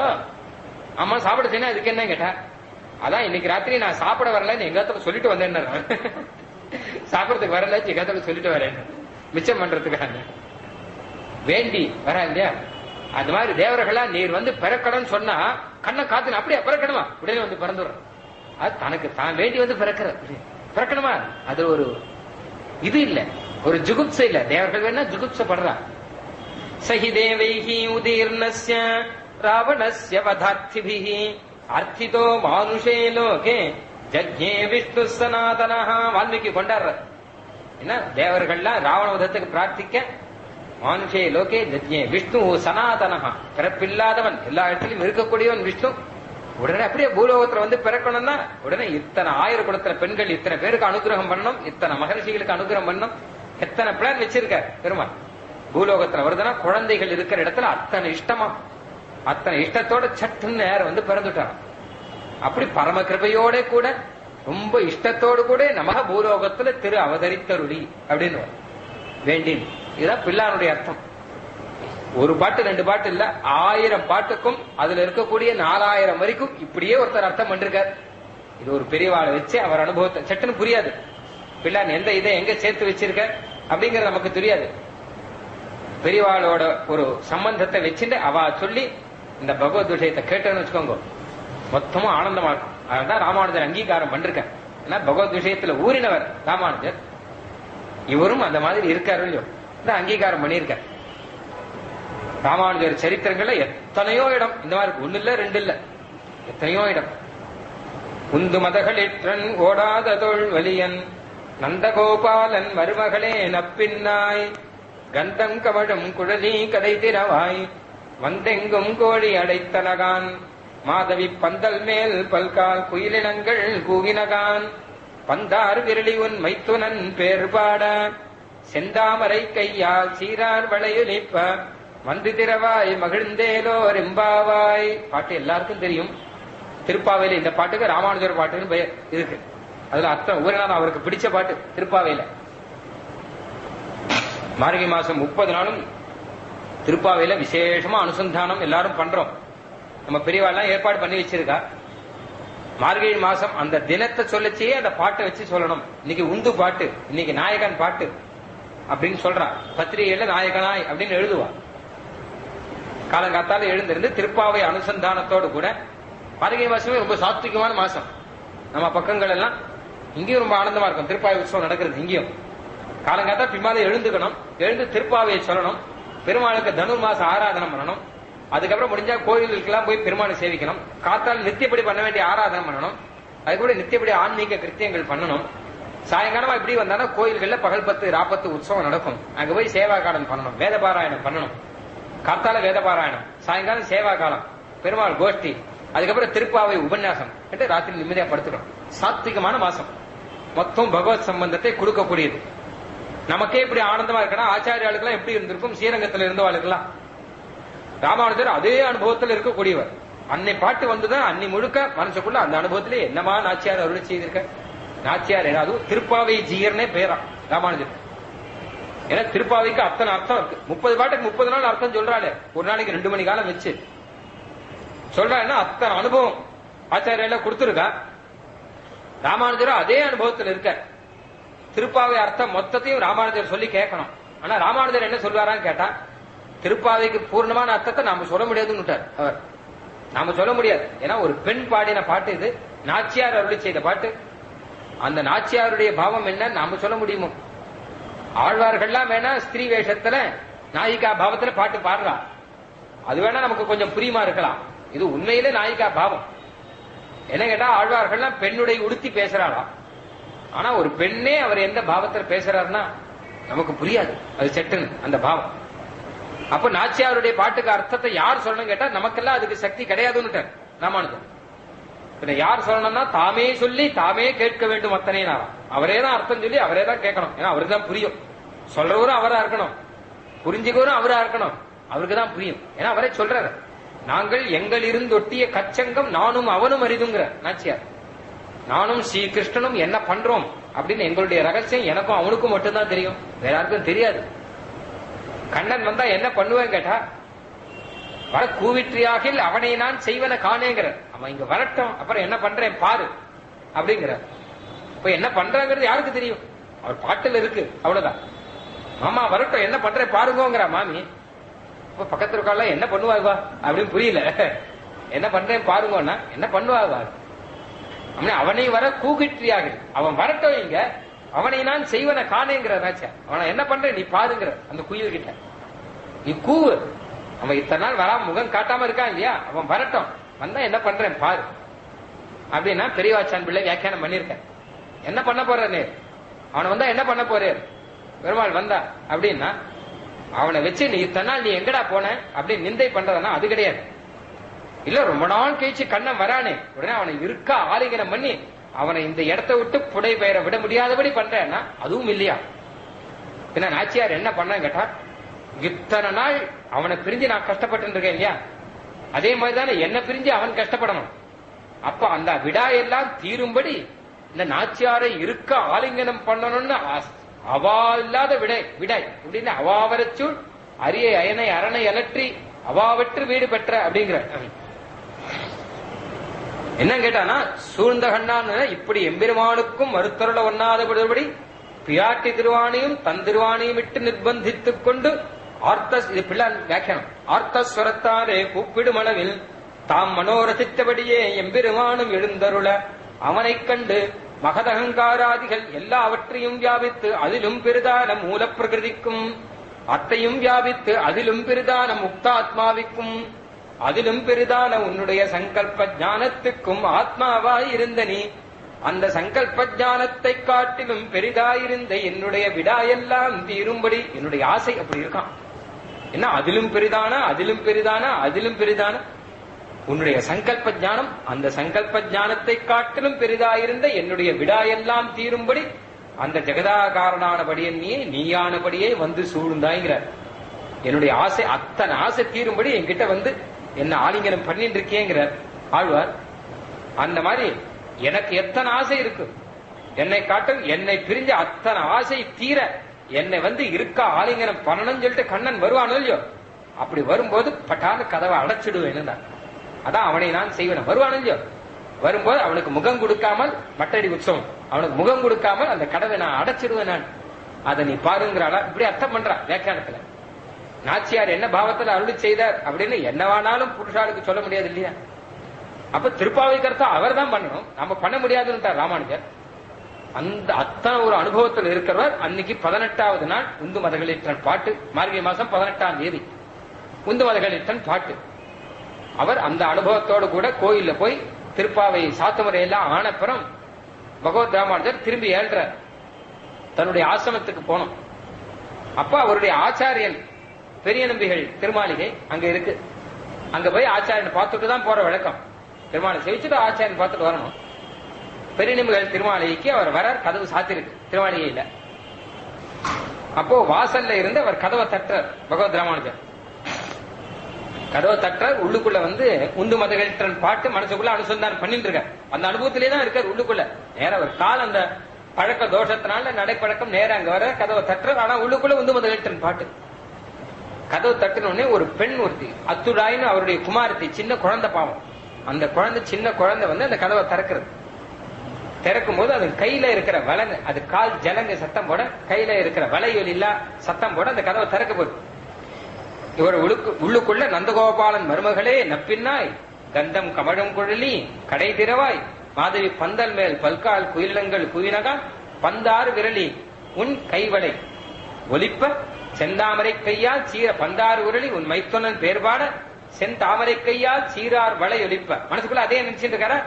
அந்த ஒரு பெண் ஒருத்தி ஒரு நப்பின்னை பிராட்டியை திறக்க சொல்றார் நாச்சியார். நப்பின்னை பிராட்டியே, நீயே வந்து கதவை திறக்கணும், உன் செந்தாமரை கையினாலே கதவை திறக்கணும், அந்த கையில இருக்கிற வலையெல்லாம் ஒலிக்கணும், அந்த சத்தத்தை நாங்க கேட்கணும், உன்னுடைய கை அழக நாங்க பார்க்கணும், சிவந்த கை அழக பார்க்கணும், அபயப்பிரதானம் பண்ற கையழக பார்க்கணும், வலை சத்தத்தை கேட்கணும், நீயே வந்து திறக்கணும், யாரையாவது கூட்டு திறக்க சொல்லிடாத, நீ வந்து திறக்கணும், உன் நடையழக சேவிக்கணும், உன் வலையொலியை நாங்க கேட்கணும் அப்படிங்கிற அனுபவத்துல இருக்கார். அப்போ அந்த சீரார் வலையொலிப்ப வந்து திறவாய் மகிழ்ந்துன்னு சொல்லும் போது அவர் மனசுல அதை நினைச்சுட்டு இருக்கும் போதும் இந்த பெண் அத்துடாய் வந்து அப்படி கை வலை ஒலிக்க கதவை திறக்கும் போதும் அவர் பார்த்து நப்பின்னை பிராட்டின்னு நினைச்சுட்டார். நினைச்சுட்டு மூர்ச்சையாகி கீழே விழுந்துட்டார் பகவத் ராமானுஜர். இந்த கதவை திறக்கச்ச நப்பின்னை பிராட்டின்னு நினைச்சு அந்த அனுபவத்துல மூர்ச்சையோட கீழ் வந்துட்டார். தண்டனிட்டு கிடந்தார் நப்பினை பிராட்டியை செவிக்கிறார். குழந்தை பயந்து போயிட்டு பாவம் ராமானுஜர் கீழ் விழுந்துட்டாரு. நேர போய் அப்பா கிட்ட போய், அப்பா பகவத் ராமானுஜர் கீழ் விழுந்துட்டாருப்பா, மூர்ச்சையாகி விழுந்துட்டாருன்னா அவர் ஓடி வந்து பார்த்தார். அவர் புரிஞ்சுட்டார், அவர் தானே இவருடைய ஆச்சாரியர் நினைச்சேன், அது உண்டு மதங்கள் என்ற அனுபவமாக இருக்கும் அப்படின்னாரா அந்த அனுபவத்துல. அப்படி ஒரு உந்து மதங்கள் எற்றல அப்படி ஒரு அனுபவம். ஆழ்வார் பாடல்களை எல்லாம் எப்படி அனுபவிக்கணும் சொல்லித்தர வரல. இது உந்து மதங்கள் எற்ற அனுபவம். நாரினரும் பொழில் மாலிரஞ்சோலை நம்பிக்கு நான் 100 தடா வெண்ணை வாய் நேர்ந்து பராவி வைத்தேன், 100 தடா நிறைந்த அக்கார வடிசில் சொன்னேன், ஏறு திருவுடையான் இன்று வந்து இவை கொள்ளுங்கொலோ, இன்று வந்து இத்தனையும் அமுது செய்திடப் பெறில், நான் 100,000 கொடுத்து பின்னும் ஆளும் செய்வன். இதுவும் நாச்சியார் பாட்டு. திருமாலிருஞ்சோலைமலை நம்பிக்கு நான் 100 தடா வெண்ணெய் வாய் நேர்ந்து பராவி வைத்தேன். நாச்சியார் சொல்ற 100 தடா வெண்ணெய் என் வாயால கொடுக்கிறேன் கண்ணா, 100 தடா வெண்ணெய் உனக்கு தர, நீ வா. ஆயர்பாடியில நீ கிருஷ்ணாவதாரம் பண்ணும் போது ஒவ்வொரு ஆமா போய் வெண்ணெய் கிடைக்குமா வெண்ணெய் கிடைக்குமான்னு போய் திருடி எடுத்துட்டியே, நவநீத சோரன் திருடி எடுத்துட்டியே. நீ எதுக்கு போய் அவதாரம் பண்ணி ஒவ்வொரு ஆமா போய் தேடி தேடி உரிய அங்க போய் உரி மேல ஏறி உரிய பிடிச்சிட்டு தொங்கி அந்த வெண்ணெய் எடுத்து இவ்வளவு கஷ்டப்பட்டியே, நீ கஷ்டப்பட வேண்டாம், உனக்காக 100 தடா வெண்ணெய் நான் எடுத்து வைக்கிறேங்கிற. நீ இப்ப வருவியா? அப்ப போனியே நீ வருவியான்னு சந்தேகம் தான், நம்ம எடுத்து வச்சுடலாம். நாறு நரும்பொழில் மாலிருஞ்சோலை நம்பிக்கு நான் 100 தடா வெண்ணெய் வாய் நேர்ந்து பராவி வைத்தேன். வாயாடு நான் பிரார்த்திக்கண்ணா உனக்கு 100 தடா வெண்ணெய் சமைக்கிறேன், நீ வருவியா? இங்க அன்னைக்கு ஓடினியே ஒவ்வொரு ஆமா, நான் இன்னைக்கு பிறக்கல, இன்னைக்கு பிறந்திருக்கேன், நீ வருவியா எங்கத்துன்னு கேட்கறான். 100 தடா நிறைந்த அக்கார வடிசில் சொன்னேன், 100 தடா அக்கார வடிசில் சமர்ப்பிக்கிறேன். ஏறு திருவுடையான் இன்று வந்து இவை கொள்ளுங்களோ, இதெல்லாம் ஏத்துப்பியாங்கிறான். நான் சமர்ப்பிக்கிறேன் உனக்கு அப்படிங்கிறது இல்ல, நான் அதான் நீ ஏத்து, நாம சமர்ப்பிக்கிறது முக்கியம் இல்லையே, நீ ஏத்துக்கிறியாங்கிறதான முக்கியம் இல்லையா? ஏன்னா நீ ஏறு திருவடியான் 100 100 பெயர் இருக்கேன் கேட்டா இதெல்லாம் நமக்கு வேணா 100, அவனுக்கு எல்லாம் அல்பம் தானே. ஏறு திருவடி உன்னுடைய ஐஸ்வர்யம் எத்தனை, உபய விபூதி நாதனா இருக்கவன் உனக்கு என்ன இந்த வெண்ணையா உனக்கு சாதாரணம், இந்த சர்க்கார வடிசில் இதெல்லாம் என்ன சாதாரணம், மொத்த லோகம் உன்னுடைய தானே. அப்போ பெருமாளுக்கு நிவேதனம் பண்ணும்போது அந்த ஞானம் மாத்திரம் இருந்தா நிவேதனம் பண்ண முடியாது. என்ன நிவேதனம் பண்ண போறோம் நம்ம பெருமாளுக்கு? வஸ்திரம் சமர்ப்பியாமின்னா மொத்த லோகம் வியாபிச்சிருக்கோன்னு நம்ம என்ன வஸ்திரத்தை கொடுக்கறது? எப்படி வசூலிக்க முடியும் இல்லையா?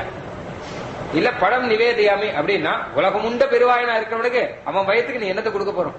நம்ம ஒண்ணுங்க உலகத்தையும் மொத்தத்தையும் சாப்பிட்டுட்டு ஆறாதென்று இருந்தானேங்கிற இது போராதுங்கிறது அவனுடைய வயசு வயிறு. அப்ப அவனுக்கு நாம என்னத்தை நிவேதனம் பண்ண போறோம்? ஒண்ணும் இல்ல. இல்ல திருப்பார்கடல்ல சயனிச்சுண்டு காலில இருந்து கங்கையை வர வச்சவனுக்கு அவனுக்கு என்ன நாம திருமஞ்சனம் பண்ண போறோம்? அப்ப ஞானத்தை பார்த்தா ஒண்ணும் இல்ல, நீ ஏத்துக்கணும். நான் ஏதோ பண்றது அல்பமா இருந்தாலும் நீ ஏத்துக்கணுங்கிற பாவத்தினால நம்ம பண்றோம். அந்த மாதிரி ஏறு திருவுடையான் இன்று இவை கொள்ளுங்குலோன்னு பாட்டு, நாச்சியார் பாட்டு. இதை ஸ்ரீரங்கத்துல பகவத் ராமானுஜர் காலக்ஷேபத்துல சொல்லிட்டு இருக்கார். அனுபவத்துல சொல்லிட்டே இருந்தார். உடனே அங்கிருந்து கிளம்பிட்டாராம். கிளம்பி நேர திருமாலிருஞ்சோலை மலைக்கு போய் 100 தடா வெண்ணெய் வச்சு பெருமாளுக்கு சமர்ப்பிக்க. ஏன்னா நாச்சியார் வாய் நேர்ந்து பராவித்தேன் வாயால சொன்னார்.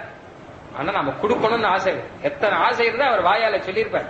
அதை உடனே நிறைவேற்றி வைக்கணுங்கிறதுக்காக உடனடியாக போய் திருமாலிருஞ்சோலை மலைக்கு போய் 100 தடா வெண்ணெய் 100 தடா அக்கார வடிசி அது பெருமாளுக்கு அந்த சமர்ப்பிச்சு பெருமாளை சேவிச்சு அழகர் பெருமாளை சேவிச்சுட்டு அதுக்கப்புறம் அப்படியே பிரதட்சணமா நாச்சியார் ஆண்டாள் சன்னதி கிட்ட வர. அதுக்கப்புறம் ஸ்ரீவில்லிபுத்தூர் போனான்னு சரித்திரம் இல்ல, அங்கேயே ஆண்டாள் சன்னதியை சேவிச்சா 2 கதை சொல்றான். அங்க போனா நாச்சியார் அண்ணான்னு கூட்டாராம். இவரை அண்ணான்னு கூட்டாரா, என்னுடைய ஆசையை நிறைவேற்றி வச்ச ஒரு பெண்ணுடைய ஆசையை அண்ணா நிறைவேற்றி வைக்கிற மாதிரி என்னுடைய ஆசையை நீ நிறைவேற்றி வச்சீரே அண்ணா அப்படின்னாலாம். அதனால்தான் பெரும்புதூர் மாமுனிக்கு பின்னானால் வாழியேன் பெயர். நாச்சியார் ராமானுஜருடைய தங்கை நாவர. அப்படி ஆனந்தமான ஒரு பகவத் விஷய அனுபவம். தொண்டர்க்கு அமுதுன்ன சொன்ன சொன் மாலைகள் எத்தனையோ. ஒரு சமயம் ஸ்ரீரங்கத்துல ஏதோ ஸ்ரீரங்கத்துல பெரிய கஷ்டம், எத்தனையோ ராஜாக்களுடைய உபதிரவம், சைவர்களுடைய உபதிரவம், இதெல்லாம் ரொம்ப கஷ்டம் இருக்கு ஸ்ரீரங்கத்துல. ராமானுஜர் எல்லாத்தையும் ஸ்தாபிச்சு வச்ச இந்த உபதிரவம் தாங்க முடியாமல் ஸ்ரீரங்கத்திலேருந்து அவர் திருவள்ளரைக்கு எழுதிட்டார் பகவத் ராமானுஜர். அங்க போய் ஒரு 10 கிலோமீட்டர் தள்ளி இருக்கு திருவள்ளரை புண்டரீகாட்ச பெருமாள். வேண்டாம் ஸ்ரீரங்கமே வேண்டாம், என்ன ஆரோ ஆகட்டும் போயிட்டாரு. அத்தனை உபதிரவம் ஸ்ரீரங்கத்துல. ஒரு பாவம் 10 வருஷம் ஸ்ரீரங்கத்தை விட்டு திருநாமேலக்கோட்டைக்கு இருந்தாருன்னு சரித்திரம். ரொம்ப கஷ்டப்பட்டிருக்காரு. தேசியன் காலத்துல 40 வருஷ காலம் பெருமாளே அங்க இல்ல ராஜாக்கள் உபதிரவத்துல. எத்தனையோ கஷ்டங்களை எல்லாம் தாண்டி ரங்கநாதன் ஜெயிச்சு வந்திருக்கார் இந்த ஆச்சாரியர்களை வச்சுட்டுதான். அப்ப திருவள்ளரிக்கு பகவத் ராமானுஜர் எழுட்டார். ஸ்ரீரங்கத்தில் இருக்கிற ஆச்சாரியால் மொத்த பேரும் தவிக்கிறார். ராமானுஜர் இல்லாம இங்க இருந்து நாம என்ன பண்றது? நாம எல்லாரும் திருவள்ளரை போலாம்னா பெருமாளை விட்டு எப்படி போறது? பகவத் அனுபவம் வேணும், பாகவத அனுபவம் வேணும், எல்லாம் வேணும். ராமானுஜர் ஏதோ திருவுள்ளம் வேணும் பெருமாளை விட்டு போயிட்டார். பெருமாளை விட்டு போறதுக்கும் இஷ்டம் இல்ல. மொத்த பேருமா திருவள்ளர் போய் உட்காந்துட்டோம்னு வச்சுக்கோங்க. அங்கதான் என்ன இருக்கு? ஸ்ரீரங்கமான பழகின இடம். அங்க என்ன இருக்கோ என்னவோ சின்ன கிராமம். பகவத் ராமானுஜர் சன்னியாசி ஏழிட்டார். மொத்த பேர் கிரகஸ்தால் தானே, ஆத்துல கூட்டு போக முடியும் எல்லாரையும். அங்க போனா என்ன வீடு இருக்கு என்ன? அவர் ஏகாக்கி சன்னியாசி போயிட்டார். அப்ப பிராக்டிகலா இந்த மாதிரி கஷ்டங்கள்லாம் இருக்கு. பெருமாளையும் விட முடியல. அதனால ராமானுஜர் கிட்டே போய் பிரார்த்திக்கிறார். ஸ்ரீரங்கத்துக்கு எழுந்துடணும், அதெல்லாம் பார்த்துக்கலாம், பகவத் சங்கல்பம் பார்த்துக்கலாம்னா அவருக்கு மனசுல திருவுள்ளம் அத்தனை நொந்து போய் இல்ல நான் வரல அப்படிங்கிற. நான் வரல இல்ல. அப்போ திருவரங்க பெருமாள் அறையர் எழுந்திருக்காரு. ஒரு அழகா முதல்ல பண்ண உபாயத்தை இப்பவும் பண்ணார். இவர் என்ன பண்ணார்? ராமானுஜர் அங்கிருந்து கூட்டுன்னு வரணுங்கிறதுக்காக நேர கையில தாளத்தை எடுத்துட்டார். திருவள்ளரிக்கு போனார். பெரிய திருமொழி பாட்டை ஆரம்பிச்சு தாளத்தோட அனுசந்தானம் பண்ணார். நல்ல தாளத்தோடு கூட நல்ல பாட்டாக பெரிய திருமொழி அனுசந்தானம் பண்ணார். ராமானுஜருடைய திருமாளிகை வாசல்ல இருந்து ஆரம்பிச்சார். இதை கேட்ட உடனே ராமானுஜர் பட்டுன்னு எழுந்தார். எழுந்து வாசல்ல ஓடி வந்தார். இவர் அந்த அனுசந்தானம் பண்ணி தாளம் போட்டுட்டே வந்தார் தெருவுல. அது அப்படியே மெய் மருந்து ராமானுஜர் பின்னாடியே வந்தார். எங்க போறோன்னு தெரியல ராமானுஜருக்கு. மெய் மருந்து காதால கேட்டுட்டே வர. இப்படியே அவர் அனுசந்தானம் பண்ணி ஸ்ரீரங்கத்துக்கு வந்துட்டார். அவரும் வந்து சேர்ந்துட்டார். ராமானுஜர் ஸ்ரீரங்கத்துக்கு வந்து சேர்ந்துட்டார். இப்படி அனுபவம் பகவத் விஷயத்துல சீபாஷ்யத்தில் இருக்கிற அர்த்தம், வேதாந்தத்தில் இருக்கிற அர்த்தம் மொத்தமும் திருவாய்மொழியில இருக்கு. ஆச்சரியமான அனுபவத்தோடு இருக்கு. வேதாந்த அர்த்தங்கள் மொத்தமும் இருக்கு. வேதாந்தத்துல சொல்றார் சதேவ சௌமியேதம் அக்ராசீத். வேதாந்தம் சொல்றது அக்ர அக்ரேனா அட் ஃபர்ஸ்ட் அர்த்தம். முதல்ல சத்து மாத்திரம்தான் இருந்தது, நாராயணன் மாத்திரம்தான் இருந்தார். முதல்ல அவர் இருந்தார். அக்ரேங்கிறதுக்கு ராமானுஜர்ல வியாக்கியானம் பண்ணிருக்கார். முதல்லன்னா எப்போ அப்படின்னா பிரளய காலத்துல அப்படின்னு வியாக்கியானம் பண்ணிருக்கார். எல்லாரும் முதல்ல அப்படின்னா இப்ப முதல்ல இவர் தான் வந்தார்னா என்ன அர்த்தம் கேட்டா, எல்லாரும் வரத்துக்கு முன்னாடி வந்தாருன்னு அர்த்தம். இப்ப ராமானுஜர் வியாக்கியானம் பண்றதுக்கு துணையா ஒரு ஆழ்வார் பாட்டு வந்து அவர் சொல்ற, ஆழ்வார் ஒன்றும் தேவும் உலகும் உயிரும் மற்றும் யாதுமில்லா அன்று நான்முகன் தன்னோடு தேவருலகோடு உயிர் படைத்தாங்க. இந்த அக்ரேங்கிறதுக்கு ஆழ்வார் பண்ண வியாக்கியானம் என்ன கேட்டா, யாருமே இல்லாம இருக்கீங்கன்னா ஒன்றும் தேவும் உலகும் உயிரும் மற்றும் யாதும் இல்லா அன்றுங்கிற அன்னைக்கு. அக்ரேனா அன்னைக்கு முதல்ல என்ன, ஒரு தேவர்களும் ஒரு மனுஷர்களும் ஒரு உயிரினங்களும் ஒண்ணும் இல்லாத அன்னைக்கு நான்முகன் தன்னோடு தேவருலகோடு உயிர் படைத்தான் குன்றம் போல் மணிமாட நீடு திருக்குறுகூரதனுள் நின்ற ஆதிப்பிரான். அதாவது ஆதிப்பிரான் பெயர், ஆதியில வந்த பிரான். நிற்க மற்ற எத்தைவம் நாடுதிரே, அவன் இருக்கச்ச வேற யாரு சேவிக்கிறவங்க, அவன் இருக்கானே. அந்த அக்ரேங்கிறதுக்கு அர்த்தம் எப்படி பண்றா பாருங்க ஆழ்வார். நாடு நீர் வணங்கும் தெய்வமும் உண்மையும் முன்படைத்தான். இதுவும் உபனிஷத்து தான். பாலாக்கி அஜாத்த சத்ரு சம்பாதம் அப்படின்னு ஒண்ணு இருக்கு உபனிஷத்துல. அதுல ஒரு கேட்டார், இவர் குரு கேட்கிறார், நீ யார உபாசனம் பண்ற, எந்த தேவதையை தியானம் பண்ற கேட்டா, ஒரு தேவதையா சொல்றாரு, இவரை தியானம் பண்றேன், அவரை தியானம் பண்றேன், அவரை தியானம் பண்றேன். அப்ப அந்த குரு சொல்றார், யோகவை பாலாகே ஏதேடாம் புருஷானாம் கர்த்தா எஸ்யவா ஏதத் கர்ம சவை வேதித்தவ்யா. நீ எந்த தேவதையுடைய பெயரை எல்லாம் சொன்னையோ அந்த தேவதையெல்லாம் முன்னாடி படைத்தவன் ஒருத்தன் இருக்கான், அவனை பத்தி சொல்றேன் கேளுன்னு ஆரம்பிக்கிறேன். யோகை பாலேக்க ஏதேஷாம் புருஷானாம் கர்த்தா, நீ சொல்ல இந்த ஆளுகள் இருக்கா இல்லையோ, இந்த ஆளுகளுக்கெல்லாம் கர்த்தா ஒருத்தர் இருக்கார், அவனை சொல்றேன்னு சொல்லிட்டு பிரம்மத்தை உபதேசம் பண்ற. அப்ப ஆழ்வார் சொல்றாரு இங்க, நாடி நீர் வணங்கும் தெய்வமும் உண்மையும் முன்படைத்தான் அப்படிங்கிறார். நீ எந்தெந்த தெய்வத்தை வணங்குறியோ அதெல்லாம் படைச்சவன் அவன் தானே, அந்த அதே அர்த்தம் வருது. நாடு நீர் வணங்கும் தெய்வம் வேடிக்கை சொல்ற, நீ வணங்குற தெய்வம் உன்ன எல்லாரையும் படைச்சவன் வந்தாப்பா அப்படி உன்னையும் வேற சேர்த்துட்ட.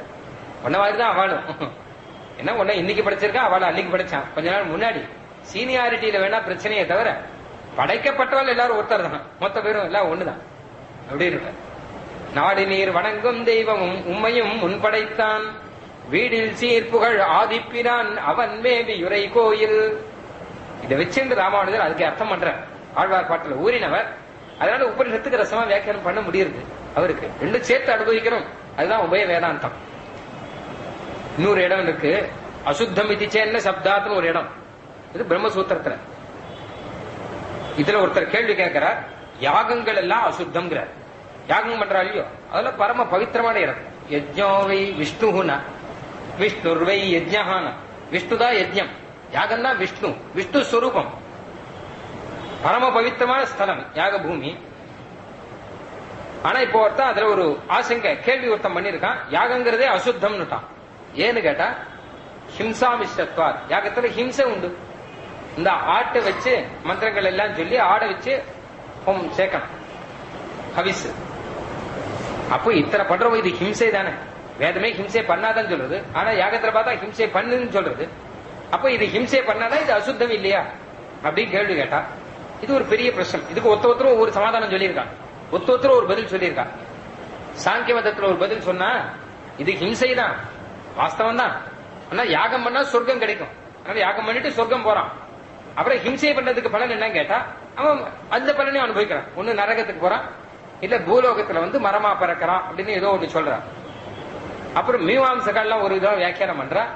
அவ என்ன கேட்டா இது ஹிம்சை தான், ஆனா இந்த ஹிம்சை தோஷம் கிடையாதுன்ட்டான் அவன். ஏன்னா ஹிம்சை பண்ணக்கூடாதுன்னு சொன்னது எதுன்னா வேதம், அந்த வேதம் தான் இது பண்ணுன்னு சொல்லி இருக்கு. அது பண்ணக்கூடாதுன்னு சொன்ன வேதமும் இது பண்ணுன்னு சொல்லிட்டு சொல்லு. அப்ப இது பண்ணணும், இதை தவிர வேற எதுவும் பண்ணக்கூடாது அப்படின்னு தான் அர்த்தம். அந்த ரெண்டு வாக்கியத்தையும் சேர்த்து வச்சோன்னு வச்சுக்கோங்க. அப்ப இந்த ஹிம்சையை பண்ணலாம், இது தவிர வேற எதுவும் பண்ணக்கூடாது. இதையே பண்ணலாம் கேட்டா இந்த பண்ணக்கூடாதுன்னு சொன்னவரே இது பண்ணுன்னு சொல்லிட்டு அப்படின்னாலும் அவருக்கு ஆராதனம் அப்படின்னு ஒரு வியாக்கியானம். இப்படி எல்லாம் ஒருத்தர் வியாக்கியானம் பண்ணிருக்கா எல்லா மதத்திலையும். ஆனா ராமானுஜர் அழகா ஒரு வியாக்கியானம் பண்ணிருக்கார், அசுத்தம் இதிச்சேன்ன சப்தார். அவர் அழகா சொல்றார், இது ஹிம்சை பண்றாளே யாகத்துல கேட்டா இது ஹிம்சையே இல்லைன்னு விட்டாரு. இது ஒண்ணு ஹிம்சை இல்லையே அப்படின்னு விட்டாரு. ஏன்னா யாகத்துல இந்த ஆடு இருக்கும் இல்லையோ, இது அப்புறம் என்ன ஆச்சுன்னு கேட்டா வேத மந்திரம் சொல்றது நவாவுவே தன்மிரிய சே நரிஷ்யசி தேவாகும் இதேஷி பதிபி சுகேபிஹி. ஆடே, உன்னை நான் ஹிம்சை பண்ணல, உன்னை நான் கொல்லல, மரணம் இல்ல, ஹிம்சை இல்ல. என்ன பண்றேன் கேட்டா சொர்க்கத்துக்கு அனுப்புறேன் உன்னை. நேரம் இங்கிருந்து நீ சொர்க்கத்துக்கு போ. நானாவது கொஞ்ச நேரம் கழிச்சுதான் சொர்க்கத்துக்கு போக போறேன். இந்த யாகத்துல இருக்கிற ஆடு நேரம் சொர்க்கலோகத்துக்கு போறதான். போய் அடுத்த ஜென்மத்துல அது நல்ல மனுஷனா பிறக்கலாம், பிறந்து நல்ல பரம பாகவதனா பிறந்து வைஷ்ணவனா பிறந்து மோட்சத்துக்கு கூட போறதுக்கு அதுக்கு வழி கிடைக்கும். நல்ல வைஷ்ணவன் பண்ண யாகத்தை ஆடா இருந்து வச்சுக்கோங்க, அடுத்த ஜென்மத்தில் வைஷ்ணவனா பிறந்தா கூட பிறக்கும். அது சொர்க்கத்துல போய் பலன் அனுபவிக்குமா. ஆக உன்னை நான் சொர்க்கத்துக்கு தான் அனுப்புறேன், உன்னை ஹிம்சை பண்றேன் நினைக்காத அப்படின்னு வேதமே சொல்றது. அப்ப இதை வச்சு சொன்ன ஹிம்சை இல்லைன்னு சொல்லி இருக்கேன், வேதமே தானே சொல்றதுப்பா. அது சொர்க்கத்துக்கு தானே போறது. நானும் சொர்க்கத்துக்கு போறேன், நீயும் சொர்க்கத்துக்கு போ அப்படின்னு தானே சொல்ற. அதனால தோஷம் இல்லைன்னு. ஆனா இப்படி சொன்னா கூட புரியலையே, நமக்கு சட்டுன்னு புரியல. அதுக்கு ஒரு உதாரணம் சொன்னார் அவர். வாளால் அறுத்து சுடினும் மருத்துவன் பான் மாடாத காதல் நோயாளன் போல் மாயத்தால் மீளா துயர் தரினும் வித்துவ கோட்டம்மா நீ ஆடா உனதருளே பார்ப்ப நடியேனே. ராமானுஜர் சொல்றார், சாதிக்கிறார். மருத்துவன் இருக்காரு, அவர்கிட்ட போனோம்னா வாளால அறுத்து சுடினும், வாளால அறுத்து ஆபரேஷன் பண்ற. முதல்ல நாம போறோம், இது ஆழ்வார் பாட்டு, இதுல இருந்தா அந்த அர்த்தம் அவருக்கு கிடைச்சிருக்கு. ஆழ்வார் சொல்றாரு, எம்பெருமானே நீ என்ன கஷ்டம் கொடுத்தாலும் நான் ஏத்துக்கிறேன். ஏன்னா நீ கொடுக்கறது எனக்கு கஷ்டமே இல்லைன்னு. இத்தனை கஷ்டம் கொடுக்கறேன்னு நீ கொடுத்தா கூட நான் ஏத்துக்கிறேன், இது கஷ்டம் இல்லை. ஆனா ஒரு வைத்தியன் பண்ற மாதிரி தான் நீ பண்ணிட்டு இருக்க. எனக்கு வாளால் அறுத்து சுடினும் மருத்துவன் பால் மாளாத காதல் நோயாளன் போல். நான் நோயாளன் மாதிரி, நீ மருத்துவன் மாதிரி. இந்த டாக்டர் கிட்ட பேஷண்ட் போகும்போது என்ன பண்ற, முதல்ல 200 ரூபாய் வாங்கிட்டு அவர் என்ன கன்சல்டிங் ஃபீஸ் சொல்லிட்டு, அதுக்கப்புறம் உள்ள போறான். உள்ள போனா என்ன கட்டி பெருசாகிடுது, ஐயோ இவ்வளவு வளர விட்டுட்டுங்களே, இவ்வளவு நாள் கழிச்சு வந்தங்களே அப்படின்னா, சரி என்ன பண்ணணும்னு கேட்டா இவன் ஓபன் பண்ணிட வேண்டியதுதான் அப்படின்னா, இவ்வளவு பெருசாயிடுச்சு கட் பண்ணி பார்த்துடலாம், அத ஒரு சின்ன மைனரா ஏதாவது ஒண்ணு பண்ணிடலாமே, அதுக்கு எவ்வளவு ஆகும் கேட்டா, அதுக்கு எத்தனை 500 ரூபாய் ஆகும்னா, சரி இந்த 500 ரூபாய் கொடுக்கணும். அதுக்கு மருந்து என்ன கேட்டா, அதுக்கு மருந்தெல்லாம் எழுதி கொடுக்குற, இதை வாங்கணும் அதை வாங்கணும், அது 3 மாத்திரை எழுதி கொடுக்குற, எழுதி கொடுத்து 4வது ஒரு மாத்திரை எழுதி கொடுத்தார். எதுக்குன்னு கேட்டா, இந்த 3 மாத்திரை சாட்டா உடம்பு சூடு தாங்காது, அதுக்காக இந்த 4வது மாத்திரை வாங்கி வச்சுக்கோங்க கையில அப்படின்னு சொல்றார். இத்தனை சொல்லி மருந்து வாங்குறதுக்கு கொடுக்குறார். இந்த ஆபரேஷன் பண்றங்கிற வாளால அறுத்து சுடுறார். இத்தனை ஆறுது, ரொம்ப நாள் ஆச்சு, இதுக்கு 2 நாள் 3 நாள் ஆச்சு, எல்லாம் முடிஞ்சது. அப்பா சொஸ்தமாயிடுச்சு, டிஸ்சார்ஜ் பண்ணிட்டார். போய் இறங்கும் போது சொல்றான் டாக்டர் கிட்ட, இத்தனை பாடுபட்டா இல்லையா, அவரும் வாளால அறுத்தார், சுட்டார், ஊசி போட்டார், பைசா அப்படிங்கிற எல்லாத்தையும் பண்ணார். திரும்பி வரலாம, திரும்பி வச்சு பேசாம வரலாம இல்லையோ. அந்த டாக்டர் கிட்ட ஒரு அழகா ஒரு கேள்வி கேட்டாராம். ஆமா டாக்டர், அடுத்து என்னைக்கு வரணும் கேட்டாங்க. அடுத்து என்னைக்கு வரணும் கேட்டா, ஏன்னு கேட்டா நன்னா புரிஞ்சு வச்சு, இவர் என்ன பண்ணாலும் நமக்கு நல்லதுதான் பண்ற. வாளால அறுத்தாலும் இவர் சுட்டாலும் இன்ஜெக்ஷன் பண்ணாலும் நமக்கு இவர் ஹிதத்தை தான் செய்யறார் அப்படிங்கிறது நன்னா புரிஞ்சிருக்கோம் இல்லையோ. அதனாலதான் அப்புறம் இல்லை, அதான் தான் சொல்ற ஆழ்வார் அழகா சொல்ற. வாளால் அறுத்து சுடினும் மருத்துவன் பால் மாளாத காதல் நோயாளன் போலாம். அந்த மருத்துவன் கிட்ட அத்தனை காதல், எத்தனை காதல்ல மாளாத காதலாம் மருத்துவன் கிட்ட. இந்த டாக்டர் கிட்ட போய் இவர் மாண்டாலும் மாண்டு போயிடுவார், இவர் காதல் மாளாது போல இருக்கு. மாளாத காதல் நோயாளன் போல் மாயத்தால் மீளா துயத்தரினும் வித்துவ கோட்டம்மா நீ ஆள உனதருளே பார்ப்பனடி. நீ எத்தனை கஷ்டம் கொடுத்தாலும் சரி, உன் அருள் தான், உன் அனுகிரகம் தான், அதைத்தான் நான் பார்த்துட்டு இருப்பேன். ஏன்னா அவரும் ஒரு வைத்தியர் வந்தார் அப்படிங்கிற பட்டர், ஜுரம் உரைச்ச, அவர் எனக்கு குருவாச்சு அப்படின்னார். அந்த உதாரணத்தை எடுத்துட்டார் ராமானுஜர். இந்த ஆடு இருக்கோ, இந்த சொர்க்கத்துக்கு அனுப்புற, இத ஹிம்சை பண்ணல, வைத்தியன் பண்ற மாதிரி. வைத்தியன் ஹிம்சையா பண்றான், என்ன வாளால அறுத்தரை இதை பண்ண அதை பண்ண ஹிம்சகன் அப்படின்னு அவர் சொல்றாளா? இல்ல ஹிம்சா சாஸ்திரம் அவர்கிட்ட போவான். ஹிம்சா சர்வா பூதானி, ஹிம்சை பண்ணக்கூடாது, ஆனா இவரும் ஹிம்சை பண்ணிட்டார், அதனால இவர் நரகத்துக்கு போடு அப்படின்னு எந்த சாஸ்திரமா சொல்லுமா? இவர் பண்றது ஹிம்சையே இல்லை, ஹிதத்தை தான் பண்றேன்னு சொல்லுமோ இல்லையோ. அதே சாஸ்திரத்தை இந்த இடத்துல அப்ளை பண்ணி ஹிதத்தை தான் பண்ணிருக்கேன், நல்லதுதான் பண்ணிருக்கேன், இது ஹிம்சை இல்லை அப்படின்னு அருளி செய்த ஆழ்வார்பாட்டு துணையா. அதனால ராமானுஜர் இந்த 4000 திவ்ய பிரபந்தத்தை கொண்டு வேதாந்த சூத்திரங்களை ஒருங்க விடுவர் அப்படின்னு ஒரு வச்சனம் சொல்றார். அது மாதிரி அதான் உபய வேதாந்தம். இதை வச்சுன்னு அதை அனுபவிக்கிறார், அதை வச்சுன்னு இதை அனுபவிக்கிறார். ரெண்டுத்தையும் சேர்த்து நமக்கு அனுபவிக்கும்படி 2 கண்ணுகள், 2 சக்ஷுஷ், திவ்ய சக்ஷுஷ் மாதிரி நமக்கு நம்ம ஆச்சாரியார் அருளி செய்து கொடுத்திருக்கா. அதுலயும் பகவத் விஷயம்னே பெயர் வச்சிருக்கா பாருங்க. பிள்ளான் அருளி செய்த திருவாய்மொழி வியாக்கியானம், அப்புறம் அதனுடைய வியாக்கியானம், அதுக்கப்புறம் வந்த 4000 வியாக்கியானம், அதுவும் இந்த பக்கம் வேதாந்தம். ரெண்டையும் வச்சுட்டு எம்பெருமானுடைய அனுகிரகத்தினாலேயும் ஆச்சாரனுடைய அனுகிரகத்தினாலேயும் நித்தியம் நம்ம அனுபவிக்கும்படி அவ அனுகிரகம் பண்ணணும் அப்படிங்கறதாக பிரார்த்திக்கிறேன். நாளைக்கு இந்த உற்சவம் பூர்த்தியா இருக்கு, பகவத் ராமானுஜ ஜெயந்தி. அதனால நாளைக்கு வேதாந்த தேசியர் அவதாரம், ராமானுஜரே வேதாந்த தேசியர் அவதாரம் பண்ணி நமக்கு பரம உபகாரம் பண்ணிருக்கார் அப்படிங்கிறது. நாளைக்கு கோஷ்டியும் விசேஷமா இருக்கும்.